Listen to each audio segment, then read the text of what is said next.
A Christmas Carol. In Prose. Being. A Ghost Story of Christmas. By Charles Dickens. Stave 1. Marley's Ghost. Marley was dead, to begin with. There is no doubt whatever about that.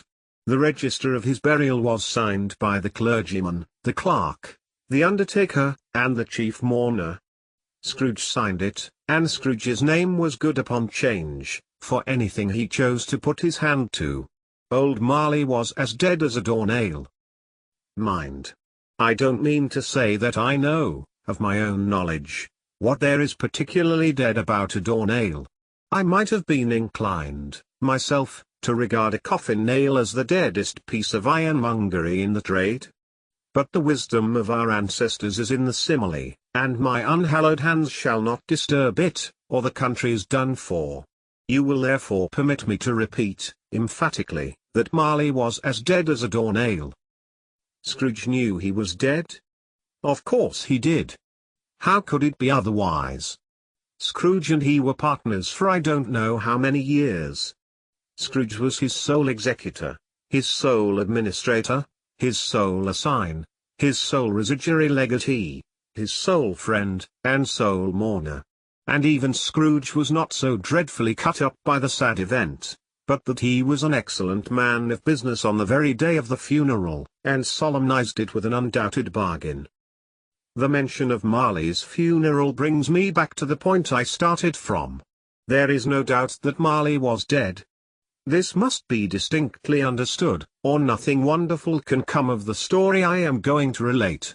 If we were not perfectly convinced that Hamlet's father died before the play began, there would be nothing more remarkable in his taking a stroll at night, in an easterly wind, upon his own ramparts, than there would be in any other middle-aged gentleman rashly turning out after dark in a breezy spot, say St. Paul's churchyard for instance, literally to astonish his son's weak mind. Scrooge never painted out old Marley's name. There it stood, years afterwards, above the warehouse door, Scrooge and Marley. The firm was known as Scrooge and Marley. Sometimes people new to the business called Scrooge, and sometimes Marley, but he answered to both names. It was all the same to him. Oh! But he was a tight-fisted hand at the grindstone, Scrooge. A squeezing, wrenching, grasping, scraping, clutching, covetous, old sinner. Hard and sharp as flint, from which no steel had ever struck out, generous fire, secret, and self-contained, and solitary as an oyster.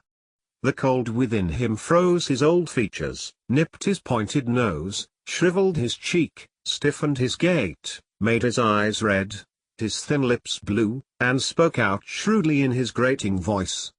A frosty rime was on his head, and on his eyebrows, and his wiry chin. He carried his own low temperature always about with him. He iced his office in the dog days, and didn't thaw it 1 degree at Christmas. External heat and cold had little influence on Scrooge. No warmth could warm, no wintry weather chill him. No wind that blew was bitterer than he, no falling snow was more intent upon its purpose, no pelting rain less open to entreaty. Foul weather didn't know where to have him.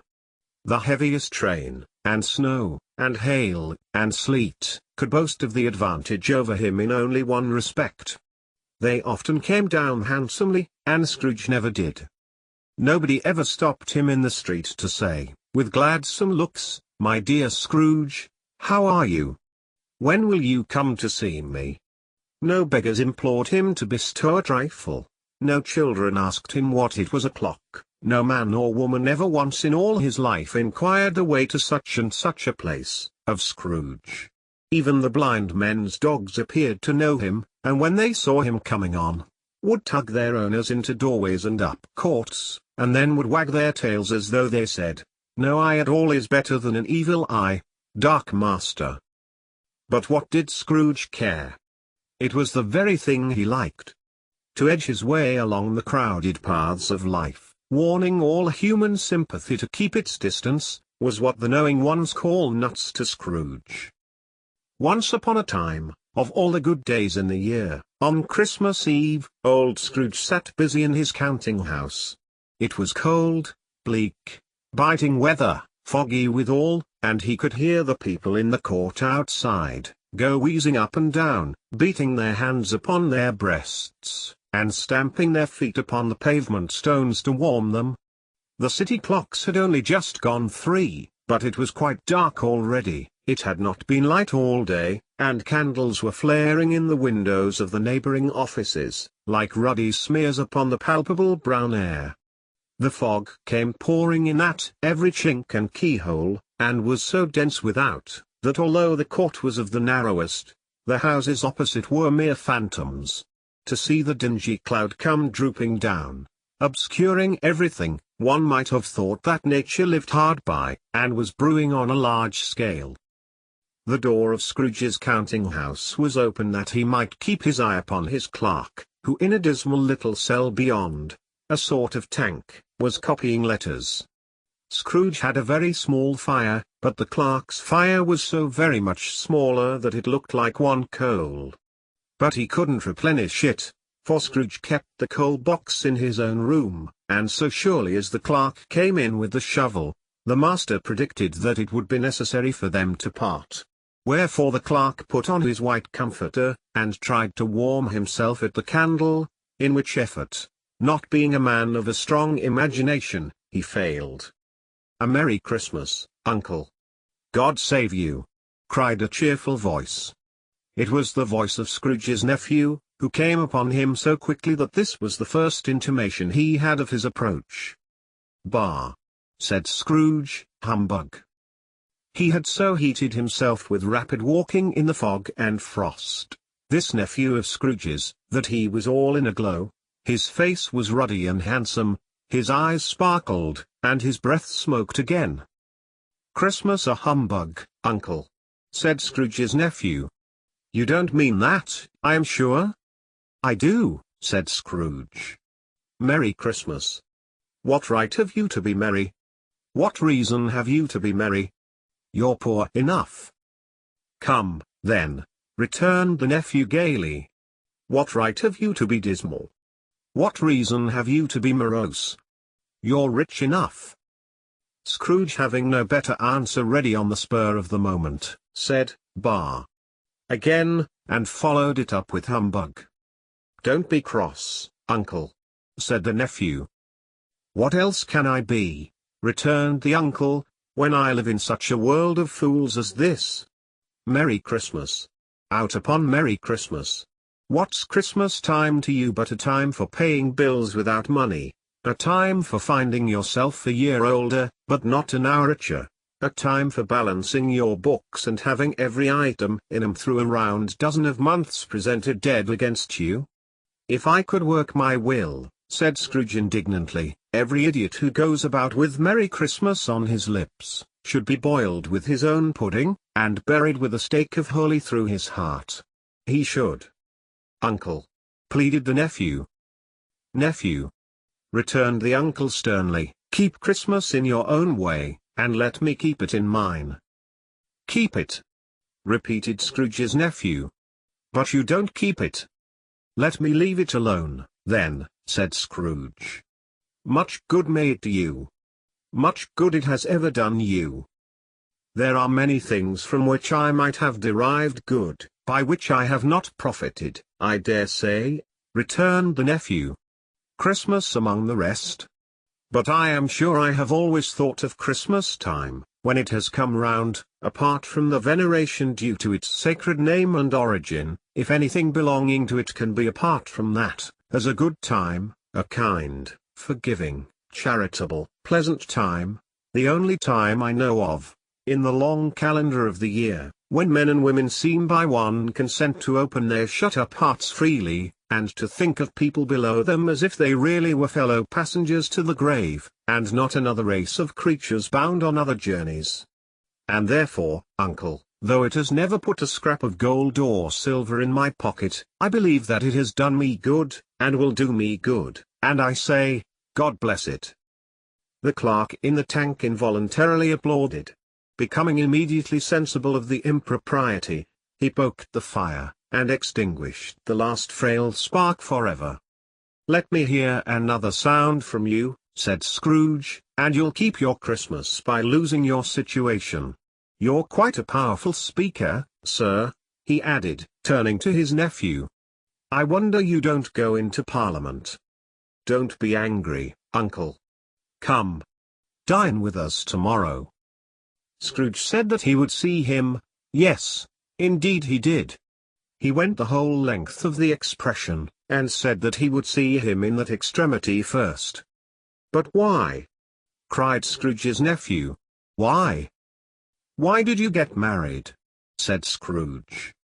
"Because I fell in love." "Because you fell in love," growled Scrooge, as if that were the only one thing in the world more ridiculous than a Merry Christmas. "Good afternoon." "Nay, uncle, but you never came to see me before that happened. Why give it as a reason for not coming now?" "Good afternoon," said Scrooge. "I want nothing from you, I ask nothing of you, why cannot we be friends?" "Good afternoon," said Scrooge. "I am sorry, with all my heart, to find you so resolute. We have never had any quarrel, to which I have been a party. But I have made the trial in homage to Christmas, and I'll keep my Christmas humor to the last. So a Merry Christmas, uncle." "Good afternoon," said Scrooge. "And a Happy New Year." "Good afternoon," said Scrooge. His nephew left the room without an angry word, notwithstanding. He stopped at the outer door to bestow the greetings of the season on the clerk, who, cold as he was warmer than Scrooge, for he returned them cordially. "There's another fellow," muttered Scrooge, who overheard him, "my clerk, with 15 shillings a week, and a wife and family, talking about a Merry Christmas. I'll retire to Bedlam." This lunatic, in letting Scrooge's nephew out, had let 2 other people in. They were portly gentlemen, pleasant to behold, and now stood, with their hats off, in Scrooge's office. They had books and papers in their hands, and bowed to him. "Scrooge and Marley's, I believe," said one of the gentlemen, referring to his list. "Have I the pleasure of addressing Mr. Scrooge, or Mr. Marley?" "Mr. Marley has been dead these 7 years," Scrooge replied. "He died 7 years ago, this very night. We have no doubt his liberality is well represented by his surviving partner," said the gentleman, presenting his credentials. It certainly was, for they had been 2 kindred spirits. At the ominous word liberality, Scrooge frowned, and shook his head, and handed the credentials back. "At this festive season of the year, Mr. Scrooge," said the gentleman, taking up a pen, "it is more than usually desirable that we should make some slight provision for the poor and destitute, who suffer greatly at the present time. Many thousands are in want of common necessaries. Hundreds of thousands are in want of common comforts, sir." "Are there no prisons?" asked Scrooge. "Plenty of prisons," said the gentleman, laying down the pen again. "And the Union workhouses?" demanded Scrooge. "Are they still in operation?" "They are." "Still," returned the gentleman, "I wish I could say they were not." "The treadmill and the poor law are in full vigor, then?" said Scrooge. "Both very busy, sir." "Oh. I was afraid, from what you said at first, that something had occurred to stop them in their useful course," said Scrooge. "I'm very glad to hear it." "Under the impression that they scarcely furnish Christian cheer of mind or body to the multitude," returned the gentleman, "a few of us are endeavoring to raise a fund to buy the poor some meat and drink, and means of warmth. We choose this time, because it is a time, of all others, when want is keenly felt, and abundance rejoices. What shall I put you down for?" "Nothing," Scrooge replied. "You wish to be anonymous?" "I wish to be left alone," said Scrooge. "Since you ask me what I wish, gentlemen, that is my answer. I don't make merry myself at Christmas, and I can't afford to make idle people merry. I help to support the establishments I have mentioned. They cost enough, and those who are badly off must go there. Many can't go thee, and many would rather die. If they would rather die, said Scrooge, they had better do it, and decrease the surplus population. Besides, excuse me, I don't know that. But you might know it, observed the gentleman. It's not my business, Scrooge returned. It's enough for a man to understand his own business, and not to interfere with other people's. Mine occupies me constantly. Good afternoon, gentlemen. Seeing clearly that it would be useless to pursue their point, the gentleman withdrew. Scrooge resumed his labours with an improved opinion of himself, and in a more facetious temper than was usual with him. Meanwhile the fog and darkness thickened so, that people ran about with flaring links, proffering their services to go before horses in carriages, and conduct them on their way. The ancient tower of a church, whose gruff old bell was always peeping slyly down at Scrooge out of a Gothic window in the wall, became invisible, and struck the hours and quarters in the clouds, with tremulous vibrations afterwards as if its teeth were chattering in its frozen head up there. The cold became intense. In the main street, at the corner of the court, some labourers were repairing the gas pipes, and had lighted a great fire in a brazier, round which a party of ragged men and boys were gathered, warming their hands and winking their eyes before the blaze in rapture. The water plug being left in solitude, its overflowings sullenly congealed, and turned to misanthropic ice. The brightness of the shops where holly sprigs and berries crackled in the lamp heat of the windows, made pale faces ruddy as they passed. Poulterers' and grocers' trades became a splendid joke, a glorious pageant, with which it was next to impossible to believe that such dull principles as bargain and sale had anything to do. The Lord Mayor, in the stronghold of the mighty mansion house, gave orders to his 50 cooks and butlers to keep Christmas as a Lord Mayor's household should, and even the little tailor, whom he had fined 5 shillings on the previous Monday for being drunk and bloodthirsty in the streets, stirred up tomorrow's pudding in his garret, while his lean wife and the baby sallied out to buy the beef. Foggier yet, and colder. Piercing, searching, biting cold. If the good Saint Dunstan had but nipped the evil spirit's nose with a touch of such weather as that, instead of using his familiar weapons, then indeed he would have roared to lusty purpose.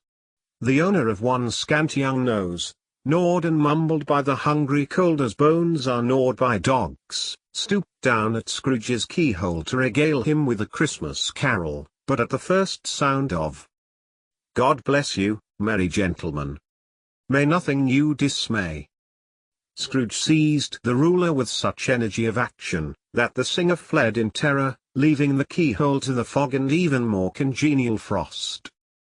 At length the hour of shutting up the counting-house arrived.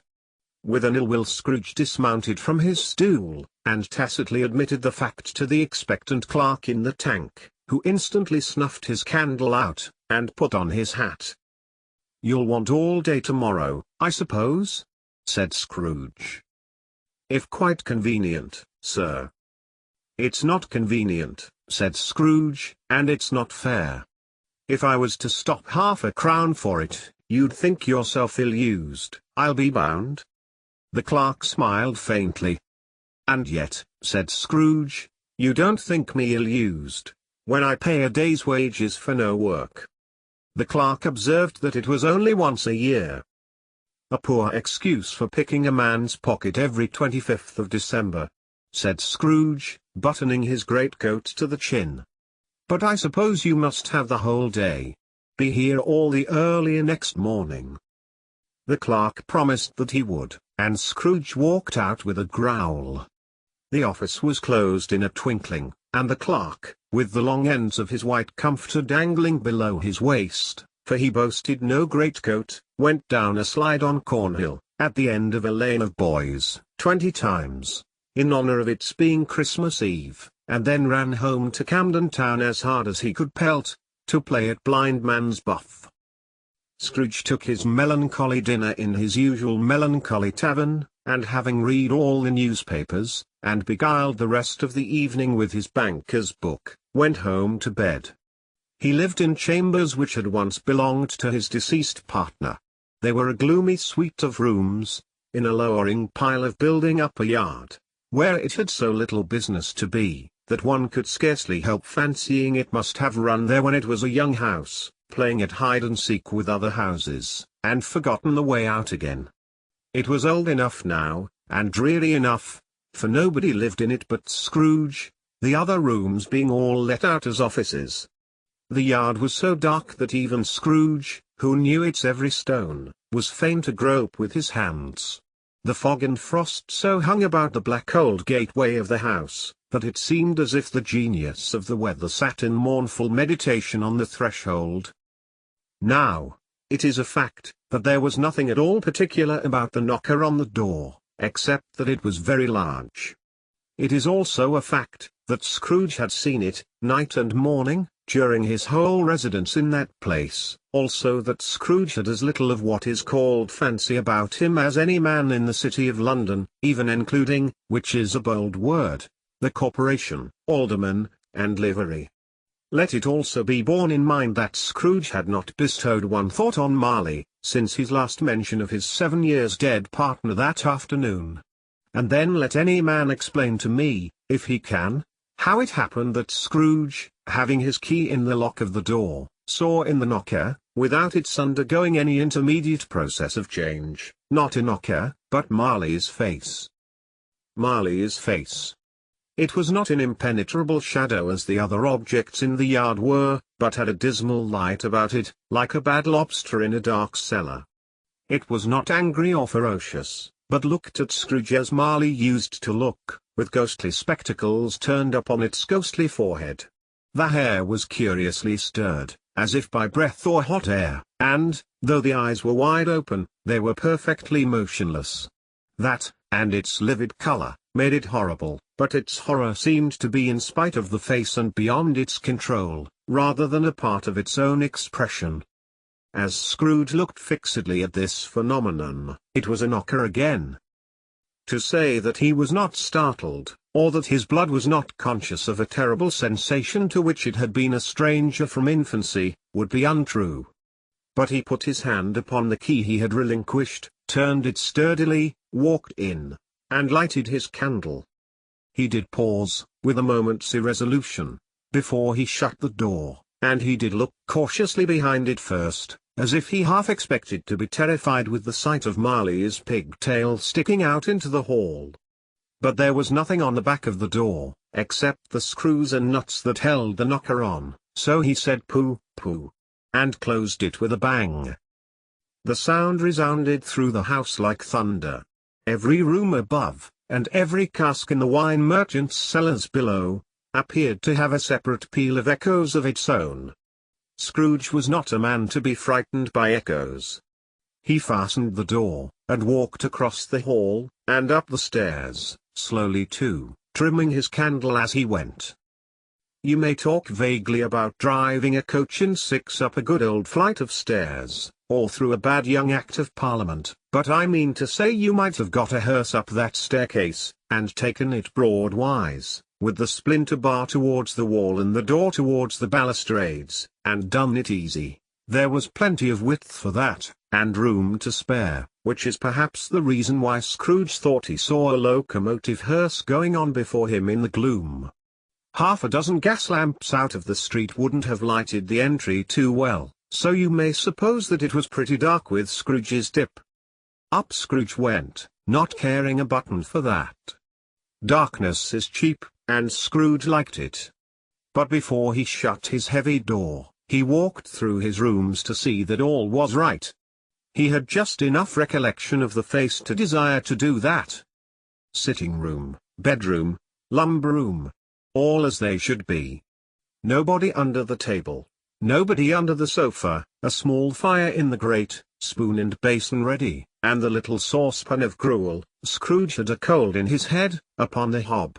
Nobody under the bed, nobody in the closet, nobody in his dressing gown, which was hanging up in a suspicious attitude against the wall. Lumber room as usual. old fireguard, old shoes, 2 fish baskets, washing stand on 3 legs, and a poker. Quite satisfied, he closed his door, and locked himself in, double-locked himself in, which was not his custom. Thus secured against surprise, he took off his cravat, put on his dressing gown and slippers, and his nightcap, and sat down before the fire to take his gruel. It was a very low fire indeed, nothing on such a bitter night. He was obliged to sit close to it, and brood over it, before he could extract the least sensation of warmth from such a handful of fuel. The fireplace was an old one, built by some Dutch merchant long ago, and paved all round with quaint Dutch tiles, designed to illustrate the scriptures. There were Cains and Abels, Pharaoh's daughters, queens of Sheba, angelic messengers descending through the air on clouds like feather-beds, Abrahams, Belshazzars, apostles putting off to sea in butter boats, hundreds of figures to attract his thoughts, and yet that face of Marley, 7 years dead, came like the ancient prophet's rod, and swallowed up the whole. If each smooth tile had been a blank at first, with power to shape some picture on its surface from the disjointed fragments of his thoughts, there would have been a copy of old Marley's head on every one. "Humbug," said Scrooge, and walked across the room. After several turns, he sat down again. As he threw his head back in the chair, his glance happened to rest upon a bell, a disused bell, that hung in the room, and communicated for some purpose now forgotten with a chamber in the highest story of the building. It was with great astonishment, and with a strange, inexplicable dread, that as he looked, he saw this bell begin to swing. It swung so softly in the outset that it scarcely made a sound, but soon it rang out loudly, and so did every bell in the house. This might have lasted half a minute, or a minute, but it seemed an hour. The bells ceased as they had begun, together. They were succeeded by a clanking noise, deep down below, as if some person were dragging a heavy chain over the casks in the wine merchant's cellar. Scrooge then remembered to have heard that ghosts in haunted houses were described as dragging chains. The cellar door flew open with a booming sound, and then he heard the noise much louder, on the floors below, then coming up the stairs, then coming straight towards his door. "It's humbug still," said Scrooge. "I won't believe it."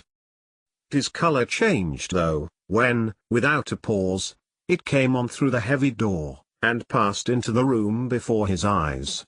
Upon its coming in, the dying flame leapt up, as though it cried, "I know him, Marley's ghost," and fell again. Marley's ghost. The same face, the very same. Marley in his pigtail, usual waistcoat, tights and boots, the tassels on the latter bristling, like his pigtail, and his coat skirts, and the hair upon his head. The chain he drew was clasped about his middle. It was long, and wound about him like a tail, and it was made, for Scrooge observed it closely, of cash-boxes, keys, padlocks, ledgers, deeds, and heavy purses wrought in steel. His body was transparent, so that Scrooge, observing him, and looking through his waistcoat, could see the 2 buttons on his coat behind. Scrooge had often heard it said that Marley had no bowels, but he had never believed it until now. No, nor did he believe it even now. Though he looked the phantom through and through, and saw it standing before him, though he felt the chilling influence of its death-cold eyes, and marked the very texture of the folded kerchief bound about its head and chin, which wrapper he had not observed before, he was still incredulous, and fought against his senses. "How now?" said Scrooge, caustic and cold as ever. "What do you want with me?" "Much." Marley's voice, no doubt about it. "Who are you?" "Ask me who I was." "Who were you then?" said Scrooge, raising his voice. "You're particular, for a shade." He was going to say to a shade, but substituted this, as more appropriate. "In life I was your partner, Jacob Marley." Can you sit down?" asked Scrooge, looking doubtfully at him. "I can." "Do it, then." Scrooge asked the question, because he didn't know whether a ghost so transparent might find himself in a condition to take a chair, and felt that in the event of its being impossible, it might involve the necessity of an embarrassing explanation. But the ghost sat down on the opposite side of the fireplace, as if he were quite used to it. "You don't believe in me?" observed the ghost. "I don't," said Scrooge. "What evidence would you have of my reality beyond that of your senses?" "I don't know," said Scrooge. "Why do you doubt your senses?" "Because," said Scrooge, "a little thing affects them. A slight disorder of the stomach makes them cheats. You may be an undigested bit of beef, a blot of mustard, a crumb of cheese, a fragment of an underdone potato. There's more of gravy than of grave about you, whatever you are." Scrooge was not much in the habit of cracking jokes, nor did he feel, in his heart, by any means waggish then. The truth is, that he tried to be smart, as a means of distracting his own attention, and keeping down his terror, for the spectre's voice disturbed the very marrow in his bones. To sit, staring at those fixed glazed eyes, in silence for a moment, would play, Scrooge felt, the very deuce with him. There was something very awful, too, in the spectre's being provided with an infernal atmosphere of its own. Scrooge could not feel it himself, but this was clearly the case, for though the ghost sat perfectly motionless, its hair, and skirts, and tassels, were still agitated as by the hot vapour from an oven. "You see this toothpick?" said Scrooge, returning quickly to the charge, for the reason just assigned, and wishing, though it were only for a second, to divert the vision's stony gaze from himself. "I do," replied the ghost. "You are not looking at it," said Scrooge. "But I see it," said the ghost, notwithstanding. "Well," returned Scrooge, "I have but to swallow this, and be for the rest of my days persecuted by a legion of goblins, all of my own creation. Humbug, I tell you. Humbug." At this the spirit raised a frightful cry, and shook its chain with such a dismal and appalling noise, that Scrooge held on tight to his chair, to save himself from falling in a swoon. But how much greater was his horror, when the phantom, taking off the bandage round its head, as if it were too warm to wear indoors, its lower jaw dropped down upon its breast. Scrooge fell upon his knees, and clasped his hands before his face. "Mercy," he said. "Dreadful apparition, why do you trouble me?" "Man of the worldly mind," replied the ghost, "do you believe in me or not?" "I do," said Scrooge. "I must. But why do spirits walk the earth, and why do they come to me?" "It is required of every man," the ghost returned, "that the spirit within him should walk abroad among his fellowmen, and travel far and wide, and if that spirit goes not forth in life, it is condemned to do so after death. It is doomed to wander through the world, oh, woe is me! And witness what it cannot share, but might have shared on earth, and turned to happiness." Again the spectre raised a cry, and shook its chain and wrung its shadowy hands. "You are fettered," said Scrooge, trembling. "Tell me why?" "I wear the chain I forged in life," replied the ghost. "I made it link by link, and yard by yard. I girded it on of my own free will, and of my own free will I wore it. Is its pattern stranger to you?" Scrooge trembled more and more. "Or would you know," pursued the ghost, "the weight and length of the strong coil you bear yourself? It was full as heavy and as long as this, 7 Christmas Eves ago. You have labored on it, since. It is a ponderous chain." Scrooge glanced about him on the floor, in the expectation of finding himself surrounded by some 50 or 60 fathoms of iron cable, but he could see nothing. "Jacob," he said, imploringly. "Old Jacob Marley, tell me more. Speak comfort to me, Jacob." "I have none to give," the ghost replied. "It comes from other regions, Ebenezer Scrooge, and is conveyed by other ministers, to other kinds of men. Nor can I tell you what I would. A very little more is all permitted to me. I cannot rest, I cannot stay, I cannot linger anywhere. My spirit never walked beyond our counting house, mark me ! In life my spirit never roved beyond the narrow limits of our money-changing hole, and weary journeys lie before me. It was a habit with Scrooge, whenever he became thoughtful, to put his hands in his breeches pockets. Pondering on what the ghost had said, he did so now, but without lifting up his eyes, or getting off his knees. "You must have been very slow about it, Jacob," Scrooge observed, in a businesslike manner, though with humility and deference. "Slow?" the ghost repeated. 7 years dead," mused Scrooge. "And travelling all the time." "The whole time," said the ghost. "No rest, no peace. Incessant torture of remorse." "You travel fast," said Scrooge.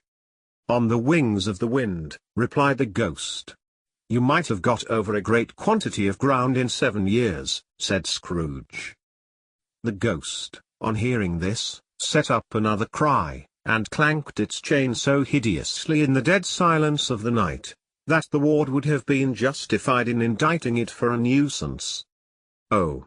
Captive, bound, and double-ironed," cried the phantom, "not to know that ages of incessant labour by immortal creatures, for this earth must pass into eternity before the good of which it is susceptible is all developed.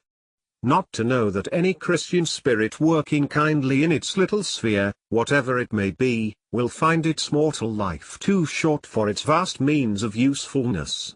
Not to know that no space of regret can make amends for one life's opportunity misused. Yet such was I. Oh! Such was I." "But you were always a good man of business, Jacob," faltered Scrooge, who now began to apply this to himself. "Business!" cried the ghost, wringing its hands again. "Mankind was my business. The common welfare was my business. Charity, mercy, forbearance, and benevolence, were, all, my business. The dealings of my trade were but a drop of water in the comprehensive ocean of my business." It held up its chain at arm's length, as if that were the cause of all its unavailing grief, and flung it heavily upon the ground again. "At this time of the rolling year," the spectre said, "I suffer most. Why did I walk through crowds of fellow beings with my eyes turned down, and never raise them to that blessed star which led the wise men to a poor abode? Were there no poor homes to which its light would have conducted me?" Scrooge was very much dismayed to hear the spectre going on at this rate, and began to quake exceedingly. "Hear me!" cried the ghost. "My time is nearly gone." "I will," said Scrooge. "But don't be hard upon me. Don't be flowery, Jacob. Pray. How it is that I appear before you in a shape that you can see, I may not tell. I have sat invisible beside you many and many a day." It was not an agreeable idea. Scrooge shivered, and wiped the perspiration from his brow. "That is no light part of my penance," pursued the ghost. "I am here tonight to warn you, that you have yet a chance and hope of escaping my fate. A chance and hope of my procuring, Ebenezer." "You were always a good friend to me," said Scrooge. "Thank'ee." "You will be haunted," resumed the ghost, "by 3 spirits." Scrooge's countenance fell almost as low as the ghost's had done. "Is that the chance and hope you mentioned, Jacob?" he demanded, in a faltering voice. "It is." I think I'd rather not," said Scrooge. "Without their visits," said the ghost, "you cannot hope to shun the path I tread. Expect the first tomorrow, when the bell tolls 1. "Couldn't I take 'em all at once, and have it over, Jacob?" hinted Scrooge. "Expect the second on the next night at the same hour. The third upon the next night when the last stroke of 12 has ceased to vibrate. Look to see me no more, and look that, for your own sake, you remember what has passed between us." When it had said these words, the spectre took its wrapper from the table, and bound it round its head, as before. Scrooge knew this, by the smart sound its teeth made, when the jaws were brought together by the bandage. He ventured to raise his eyes again, and found his supernatural visitor confronting him in an erect attitude, with its chain wound over and about its arm. The apparition walked backward from him, and at every step it took, the window raised itself a little, so that when the spectre reached it, it was wide open. It beckoned Scrooge to approach, which he did. When they were within 2 paces of each other, Marley's ghost held up its hand, warning him to come no nearer. Scrooge stopped. Not so much in obedience, as in surprise and fear, for on the raising of the hand, he became sensible of confused noises in the air, incoherent sounds of lamentation and regret, wailings inexpressibly sorrowful and self-accusatory. The spectre, after listening for a moment, joined in the mournful dirge, and floated out upon the bleak, dark night.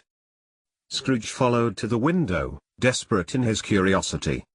He looked out. The air was filled with phantoms, wandering hither and thither in restless haste, and moaning as they went. Every one of them wore chains like Marley's ghost. Some few, they might be guilty governments, were linked together, none were free. Many had been personally known to Scrooge in their lives. He had been quite familiar with one old ghost, in a white waistcoat, with a monstrous iron safe attached to its ankle, who cried piteously at being unable to assist a wretched woman with an infant, whom it saw below, upon a doorstep. The misery with them all was, clearly, that they sought to interfere, for good, in human matters, and had lost the power forever. Whether these creatures faded into mist, or mist enshrouded them, he could not tell. But they and their spirit voices faded together, and the night became as it had been when he walked home. Scrooge closed the window, and examined the door by which the ghost had entered. It was double-locked, as he had locked it with his own hands, and the bolts were undisturbed.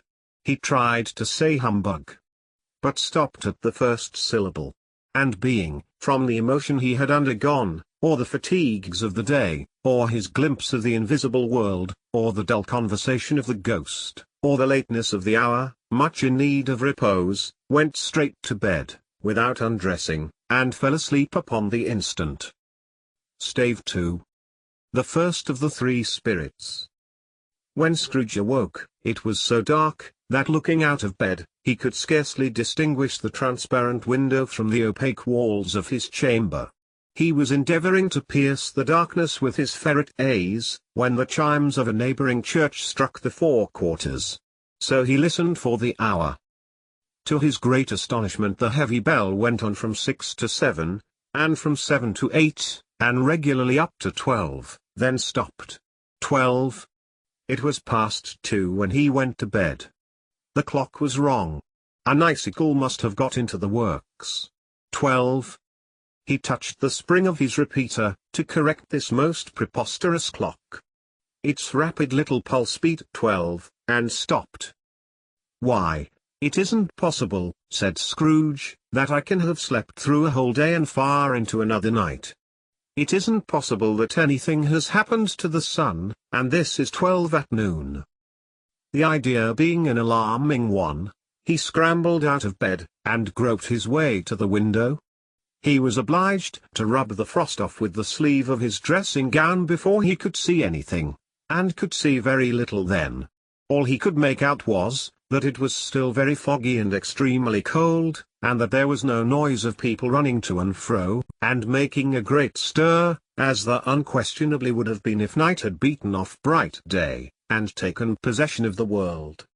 This was a great relief, because 3 days after sight of this first of exchange paid to Mr. Ebenezer Scrooge or his order, and so forth, would have become a mere United States security if there were no days to count by. Scrooge went to bed again, and thought, and thought, and thought it over and over and over, and could make nothing of it. The more he thought, the more perplexed he was, and the more he endeavoured not to think, the more he thought. Marley's ghost bothered him exceedingly. Every time he resolved within himself, after mature inquiry, that it was all a dream, his mind flew back again, like a strong spring released, to its first position, and presented the same problem to be worked all through: was it a dream or not? Scrooge lay in this state until the chime had gone 3/4 more, when he remembered, on a sudden, that the ghost had warned him of a visitation when the bell tolled 1. He resolved to lie awake until the hour was past, and, considering that he could no more go to sleep than go to heaven, this was perhaps the wisest resolution in his power. The quarter was so long, that he was more than once convinced he must have sunk into a doze unconsciously, and missed the clock. At length it broke upon his listening ear. Ding, dong. 1/4 past, said Scrooge, counting. Ding, dong. 1/2 past, said Scrooge. Ding, dong. 1/4 to it, said Scrooge. Ding, dong. The hour itself, said Scrooge, triumphantly, and nothing else. He spoke before the hour bell sounded, which it now did with a deep, dull, hollow, melancholy one. Light flashed up in the room upon the instant, and the curtains of his bed were drawn. The curtains of his bed were drawn aside, I tell you, by a hand. Not the curtains at his feet, nor the curtains at his back, but those to which his face was addressed. The curtains of his bed were drawn aside, and Scrooge, starting up into a half-recumbent attitude, found himself face to face with the unearthly visitor who drew them, as close to it as I am now to you, and I am standing in the spirit at your elbow. It was a strange figure, like a child, yet not so like a child as like an old man, viewed through some supernatural medium, which gave him the appearance of having receded from the view, and being diminished to a child's proportions. Its hair, which hung about its neck and down its back, was white as if with age, and yet the face had not a wrinkle in it, and the tenderest bloom was on the skin. The arms were very long and muscular, the hands the same, as if its whole were of uncommon strength. Its legs and feet, most delicately formed, were, like those upper members, bare.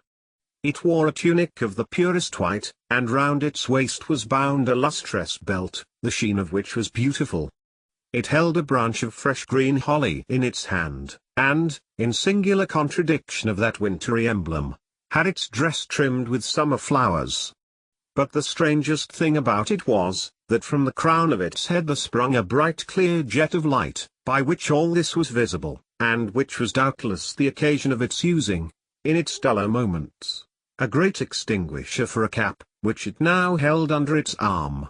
Even this, though, when Scrooge looked at it with increasing steadiness, was not its strangest quality.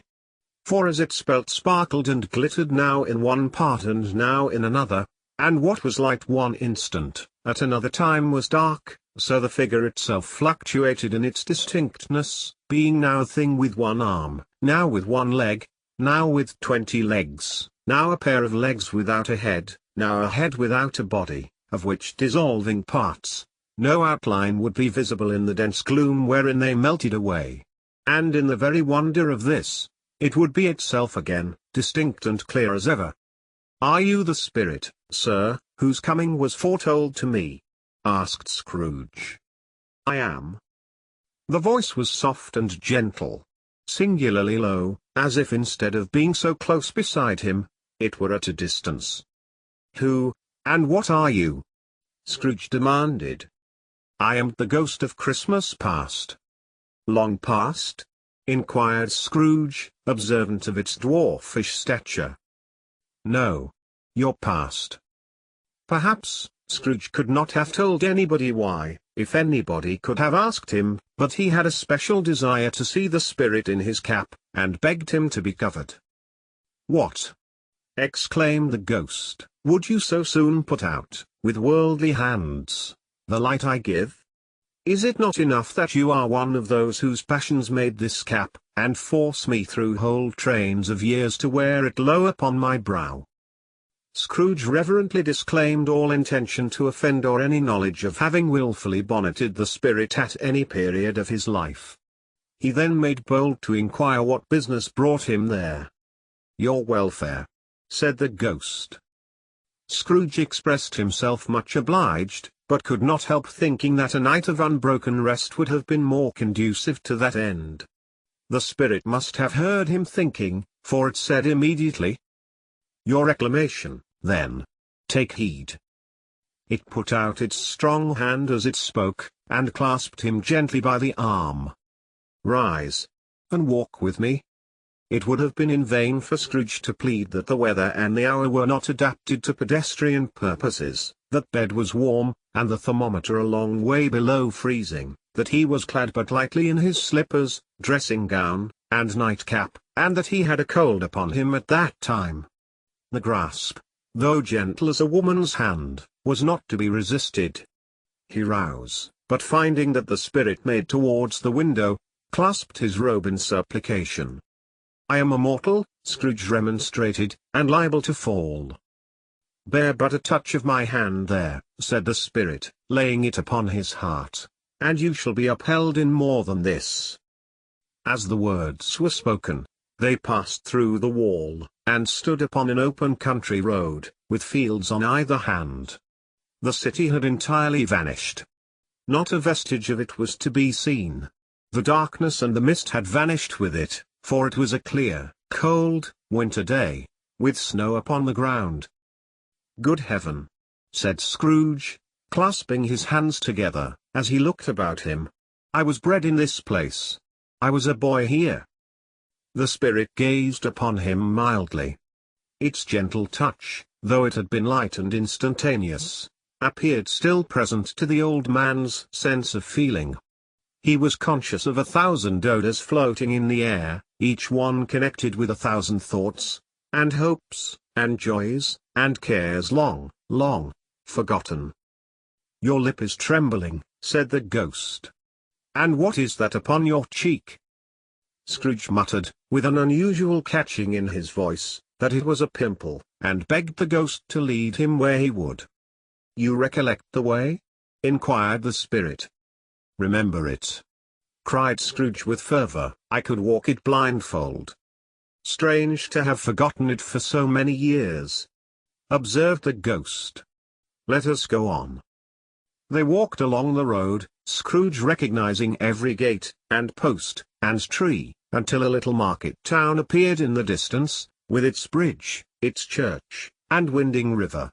Some shaggy ponies now were seen trotting towards them with boys upon their backs, who called to other boys in country gigs and carts, driven by farmers. All these boys were in great spirits, and shouted to each other, until the broad fields were so full of merry music, that the crisp air laughed to hear it. "These are but shadows of the things that have been," said the ghost. "They have no consciousness of us." The jocund travellers came on, and as they came, Scrooge knew and named them every one. Why was he rejoiced beyond all bounds to see them? Why did his cold eye glisten, and his heart leap up as they went past? Why was he filled with gladness when he heard them give each other Merry Christmas, as they parted at crossroads and byways, for their several homes? What was Merry Christmas to Scrooge? Out upon Merry Christmas! What good had it ever done to him? "The school is not quite deserted," said the ghost. "A solitary child, neglected by his friends, is left there still." Scrooge said he knew it. And he sobbed. They left the high road, by a well-remembered lane, and soon approached a mansion of dull red brick, with a little weathercock-surmounted cupola on the roof, and a bell hanging in it. It was a large house, but one of broken fortunes, for the spacious offices were little used. Their walls were damp and mossy, their windows broken, and their gates decayed. Fowls clucked and strutted in the stables, and the coach-houses and sheds were overrun with grass. Nor was it more retentive of its ancient state, within, for entering the dreary hall, and glancing through the open doors of many rooms, they found them poorly furnished, cold, and vast. There was an earthy savour in the air, a chilly bareness in the place, which associated itself somehow with too much getting up by candlelight, and not too much to eat. They went, the ghost and Scrooge, across the hall, to a door at the back of the house. It opened before them, and disclosed a long, bare, melancholy room, made barer still by lines of plain deal forms and desks. At one of these a lonely boy was reading near a feeble fire, and Scrooge sat down upon a form, and wept to see his poor forgotten self as he used to be. Not a latent echo in the house, not a squeak and scuffle from the mice behind the panelling, not a drip from the half-thawed water spout in the dull yard behind, not a sigh among the leafless boughs of one despondent poplar, not the idle swinging of an empty storehouse door, no, not a clicking in the fire, but fell upon the heart of Scrooge with a softening influence, and gave a freer passage to his tears. The spirit touched him on the arm, and pointed to his younger self, intent upon his reading. Suddenly a man, in foreign garments, wonderfully real and distinct to look at, stood outside the window, with an axe stuck in his belt, and leading by the bridle an ass laden with wood. "Why, it's Ali Baba!" Scrooge exclaimed in ecstasy. "It's dear old honest Ali Baba. Yes, yes, I know. One Christmas time, when yonder solitary child was left here all alone, he did come, for the first time, just like that. Poor boy! And Valentine," said Scrooge, "and his wild brother, Orson, there they go. And what's his name, who was put down in his drawers, asleep, at the gate of Damascus, don't you see him? And the Sultan's groom turned upside down by the genii, there he is upon his head. Serve him right. I'm glad of it. What business had he to be married to the princess?" To hear Scrooge expending all the earnestness of his nature on such subjects, in a most extraordinary voice between laughing and crying, and to see his heightened and excited face, would have been a surprise to his business friends in the city, indeed. "There's the parrot!" cried Scrooge. "Green body and yellow tail, with a thing like a lettuce growing out of the top of his head, there he is. Poor Robin Crusoe, he called him, when he came home again after sailing round the island. Poor Robin Crusoe, where have you been, Robin Crusoe?" The man thought he was dreaming, but he wasn't. It was the parrot, you know. There goes Friday, running for his life to the little creek. Halloa! Hoop! Halloo! Then, with a rapidity of transition very foreign to his usual character, he said, in pity for his former self, "Poor boy!" and cried again. "I wish," Scrooge muttered, putting his hand in his pocket, and looking about him, after drying his eyes with his cuff, "but it's too late now." "What is the matter?" asked the spirit. "Nothing," said Scrooge. "Nothing. There was a boy singing a Christmas carol at my door last night. I should like to have given him something, that's all." The ghost smiled thoughtfully, and waved its hand, saying as it did so, "Let us see another Christmas." Scrooge's former self grew larger at the words, and the room became a little darker and more dirty. The panels shrunk, the windows cracked, fragments of plaster fell out of the ceiling, and the naked laths were shown instead, but how all this was brought about, Scrooge knew no more than you do. He only knew that it was quite correct, that everything had happened so, that there he was, alone again, when all the other boys had gone home for the jolly holidays. He was not reading now, but walking up and down despairingly. Scrooge looked at the ghost, and with a mournful shaking of his head, glanced anxiously towards the door. It opened, and a little girl, much younger than the boy, came darting in, and putting her arms about his neck, and often kissing him, addressed him as her dear, dear brother. "I have come to bring you home, dear brother," said the child, clapping her tiny hands, and bending down to laugh. "To bring you home, home, home." "Home, little Fan?" returned the boy. "Yes," said the child, brimful of glee. "Home, for good and all. Home, for ever and ever.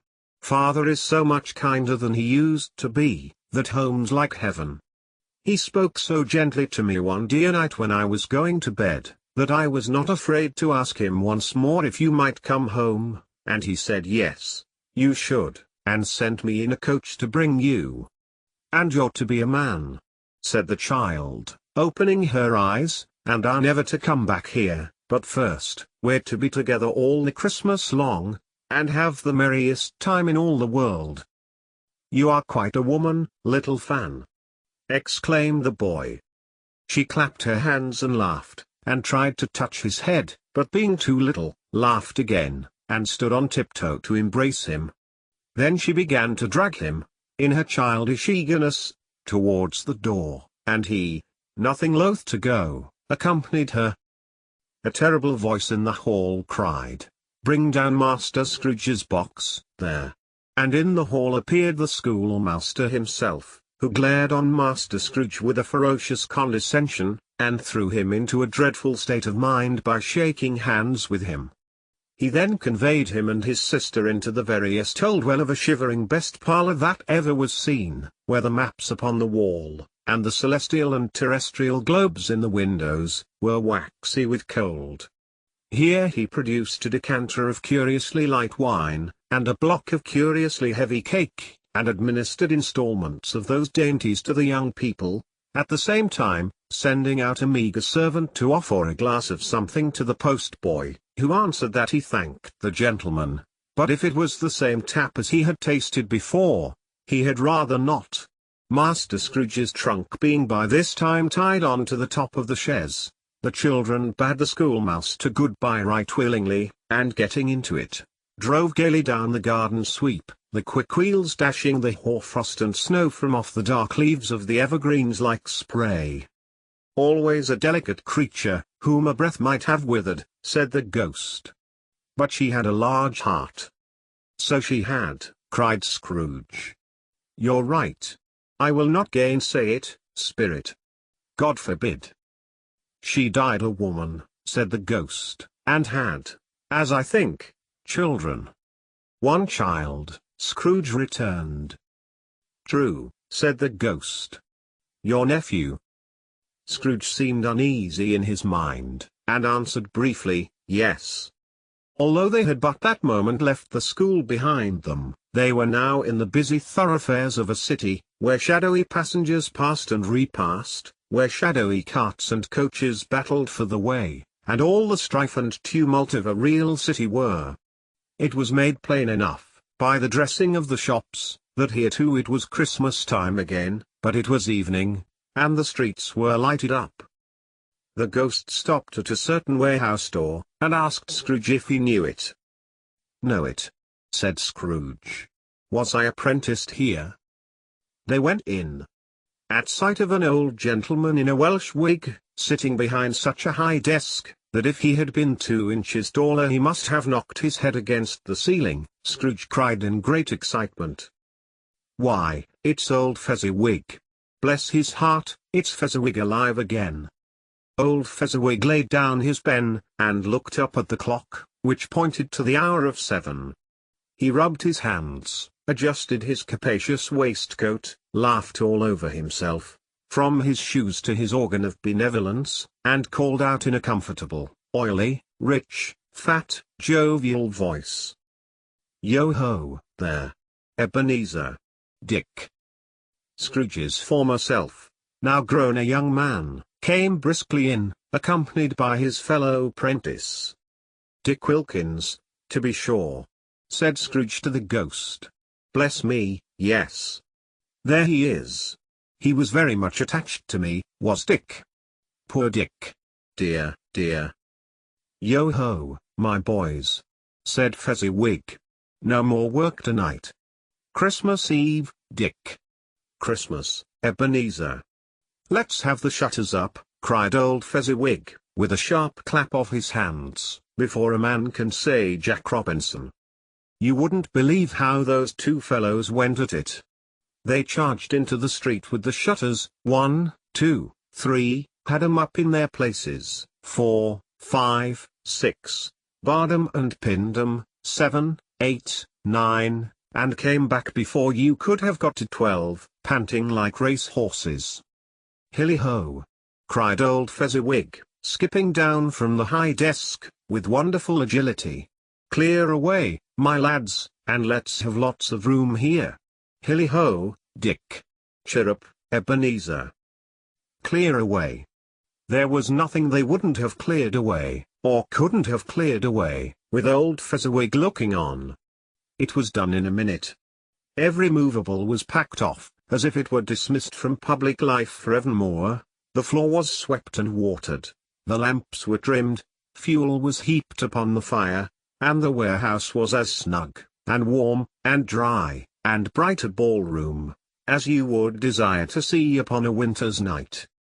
In came a fiddler with a music book, and went up to the lofty desk, and made an orchestra of it, and tuned like 50 stomach aches.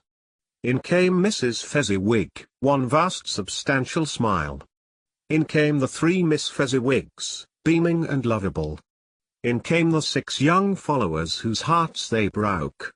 In came all the young men and women employed in the business. In came the housemaid, with her cousin, the baker.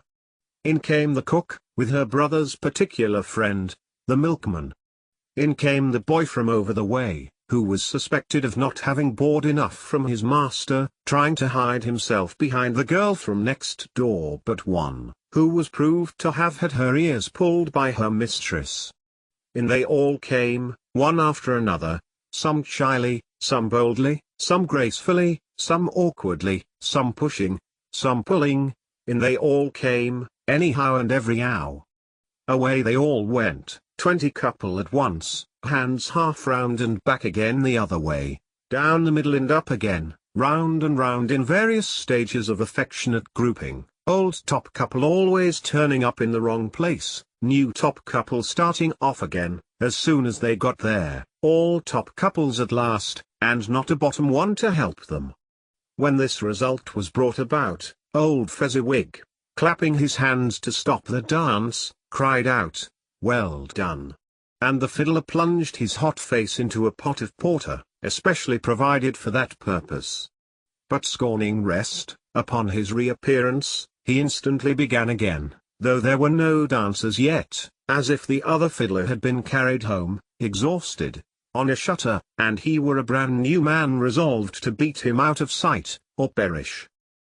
There were more dances, and there were forfeits, and more dances, and there was cake, and there was negus, and there was a great piece of cold roast, and there was a great piece of cold boiled, and there were mince pies, and plenty of beer.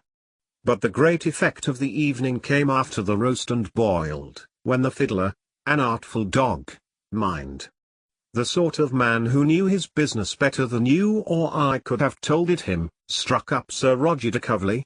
Then old Fezziwig stood out to dance with Mrs. Fezziwig. Top couple, too, with a good stiff piece of work cut out for them, 3 or 4 and 20 pair of partners, people who were not to be trifled with, people who would dance, and had no notion of walking. Mr. Fezziwig's ball. But if there had been twice as many, 4 times, old Fezziwig would have been a match for them, and so would Mrs. Fezziwig. As to her, she was worthy to be his partner in every sense of the term. If that's not high praise, tell me higher, and I'll use it. A positive light appeared to issue from Fezziwig's calves. They shone in every part of the dance like moons. You couldn't have predicted, at any given time, what would have become of them next. And when old Fezziwig and Mrs. Fezziwig had gone all through the dance, advance and retire, both hands to your partner, bow and curtsy, corkscrew, thread the needle, and back again to your place, Fezziwig cut so deftly, that he appeared to wink with his legs, and came upon his feet again without a stagger. When the clock struck 11, this domestic ball broke up. Mr. and Mrs. Fezziwig took their stations, one on either side of the door, and shaking hands with every person individually as he or she went out, wished him or her a Merry Christmas. When everybody had retired but the 2 prentices, they did the same to them, and thus the cheerful voices died away, and the lads were left to their beds, which were under a counter in the back shop. During the whole of this time, Scrooge had acted like a man out of his wits. His heart and soul were in the scene, and with his former self. He corroborated everything, remembered everything, enjoyed everything, and underwent the strangest agitation. It was not until now, when the bright faces of his former self and Dick were turned from them, that he remembered the ghost, and became conscious that it was looking full upon him, while the light upon its head burnt very clear. "A small matter," said the ghost, "to make these silly folks so full of gratitude." "Small," echoed Scrooge. The spirit signed to him to listen to the two apprentices, who were pouring out their hearts in praise of Fezziwig, and when he had done so, said, "Why? Is it not? He has spent but a few pounds of your mortal money, 3 or 4 perhaps. Is that so much that he deserves this praise?" "It isn't that," said Scrooge, heated by the remark, and speaking unconsciously like his former, not his latter, self. "It isn't that, spirit. He has the power to render us happy or unhappy, to make our service light or burdensome, a pleasure or a toil. Say that his power lies in words and looks, in things so slight and insignificant that it is impossible to add and count 'em up. What then? The happiness he gives is quite as great as if it cost a fortune." He felt the spirit's glance, and stopped. "What is the matter?" asked the ghost. "Nothing particular," said Scrooge. "Something, I think?" the ghost insisted. "No," said Scrooge, "no. I should like to be able to say a word or two to my clerk just now. That's all." His former self turned down the lamps as he gave utterance to the wish, and Scrooge and the ghost again stood side by side in the open air. "My time grows short," observed the spirit. "Quick!" This was not addressed to Scrooge, or to anyone whom he could see, but it produced an immediate effect. For again Scrooge saw himself. He was older now, a man in the prime of life. His face had not the harsh and rigid lines of later years, but it had begun to wear the signs of care and avarice.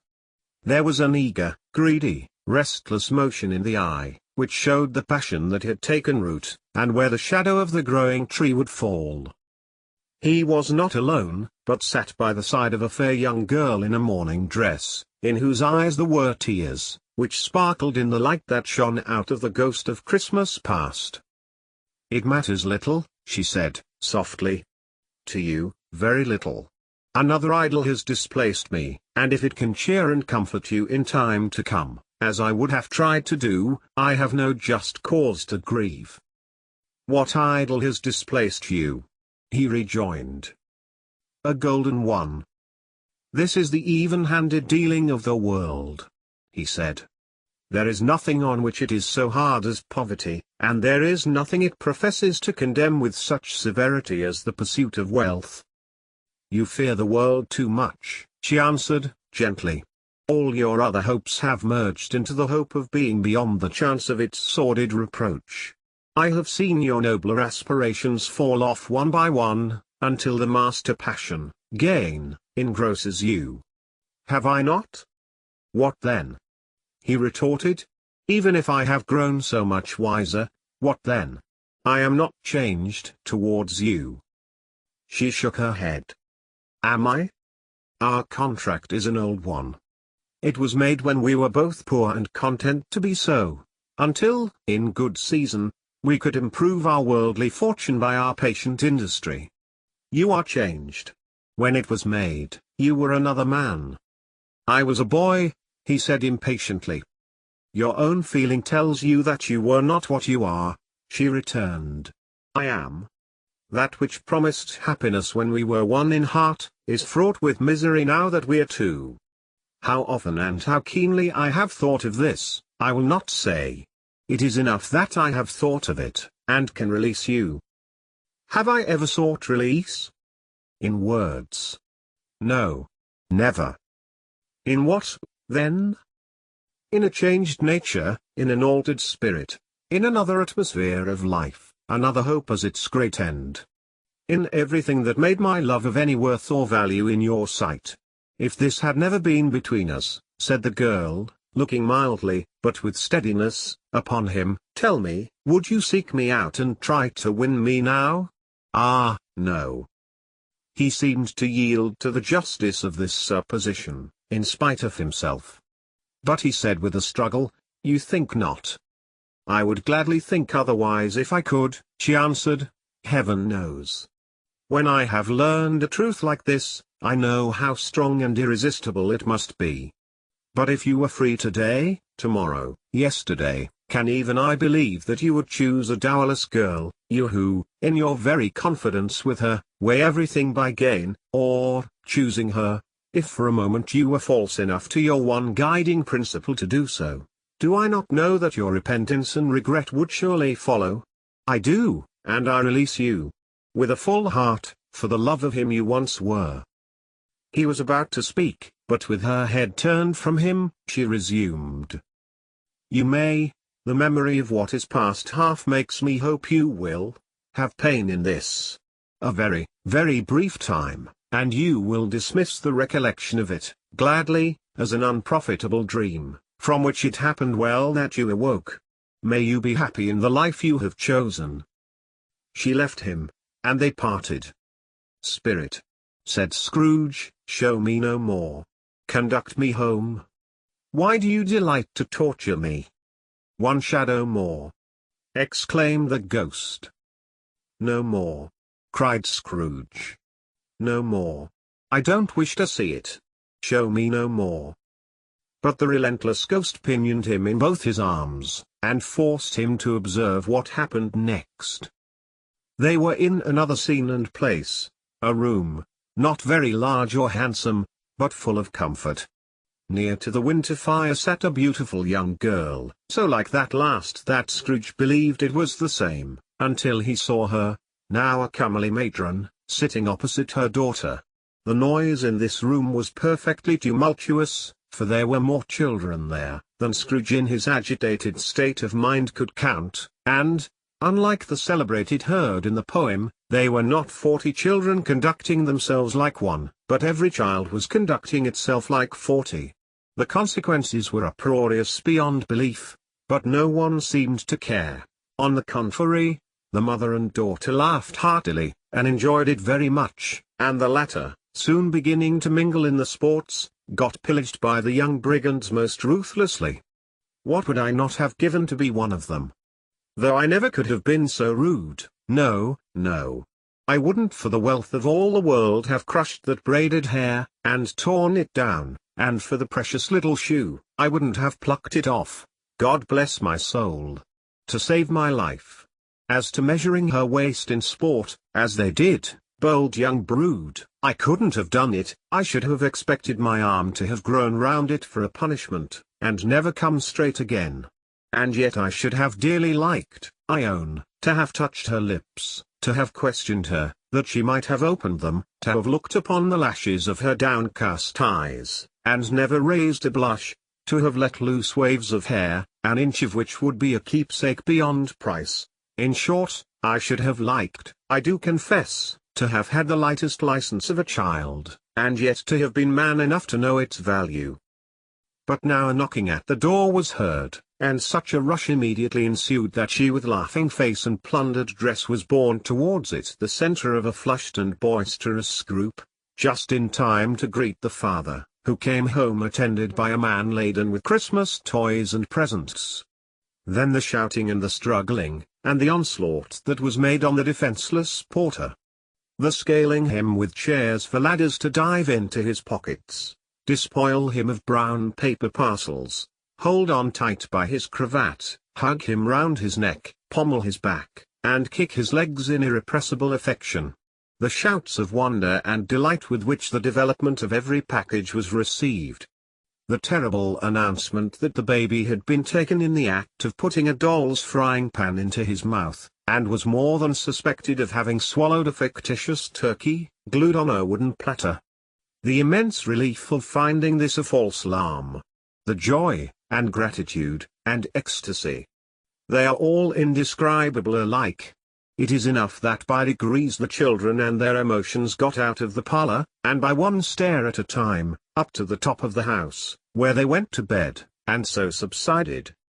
And now Scrooge looked on more attentively than ever, when the master of the house, having his daughter leaning fondly on him, sat down with her and her mother at his own fireside, and when he thought that such another creature, quite as graceful and as full of promise, might have called him father, and been a springtime in the haggard winter of his life, his sight grew very dim indeed.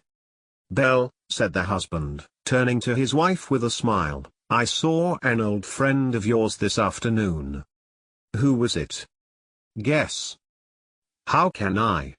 "Tut, don't I know?" she added in the same breath, laughing as he laughed. "Mr. Scrooge." Mr. Scrooge it was. I passed his office window, and as it was not shut up, and he had a candle inside, I could scarcely help seeing him. His partner lies upon the point of death, I hear, and there he sat alone. Quite alone in the world, I do believe. "Spirit," said Scrooge in a broken voice, "remove me from this place." "I told you these were shadows of the things that have been," said the ghost. "That they are what they are, do not blame me." "Remove me," Scrooge exclaimed, "I cannot bear it."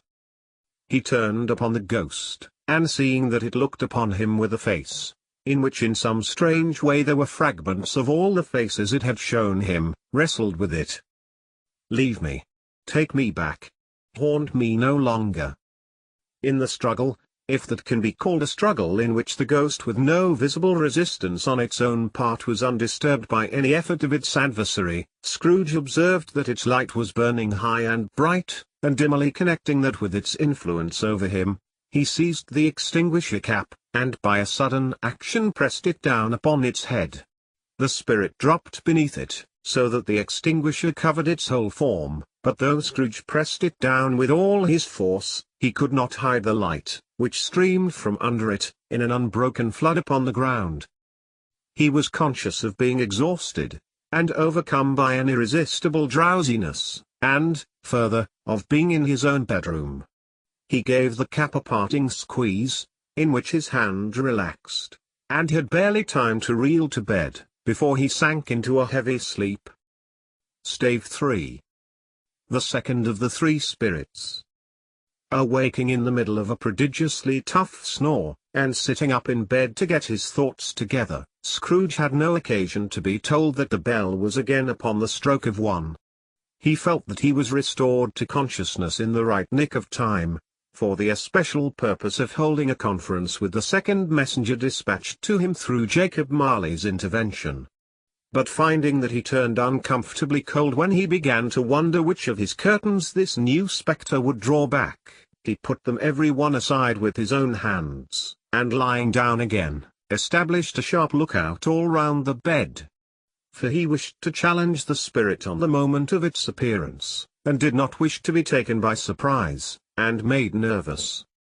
Gentlemen of the free and easy sort, who plume themselves on being acquainted with a move or two, and being usually equal to the time of day, express the wide range of their capacity for adventure by observing that they are good for anything from pitch and toss to manslaughter, between which opposite extremes, no doubt, there lies a tolerably wide and comprehensive range of subjects. Without venturing for Scrooge quite as hardily as this, I don't mind calling on you to believe that he was ready for a good broad field of strange appearances, and that nothing between a baby and rhinoceros would have astonished him very much. Now, being prepared for almost anything, he was not by any means prepared for nothing, and, consequently, when the bell struck 1, and no shape appeared, he was taken with a violent fit of trembling.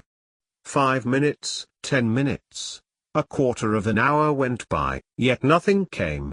All this time, he lay upon his bed, the very core and center of a blaze of ruddy light, which streamed upon it when the clock proclaimed the hour, and which, being only light, was more alarming than a dozen ghosts, as he was powerless to make out what it meant, or would be at, and was sometimes apprehensive that he might be at that very moment an interesting case of spontaneous combustion, without having the consolation of knowing it.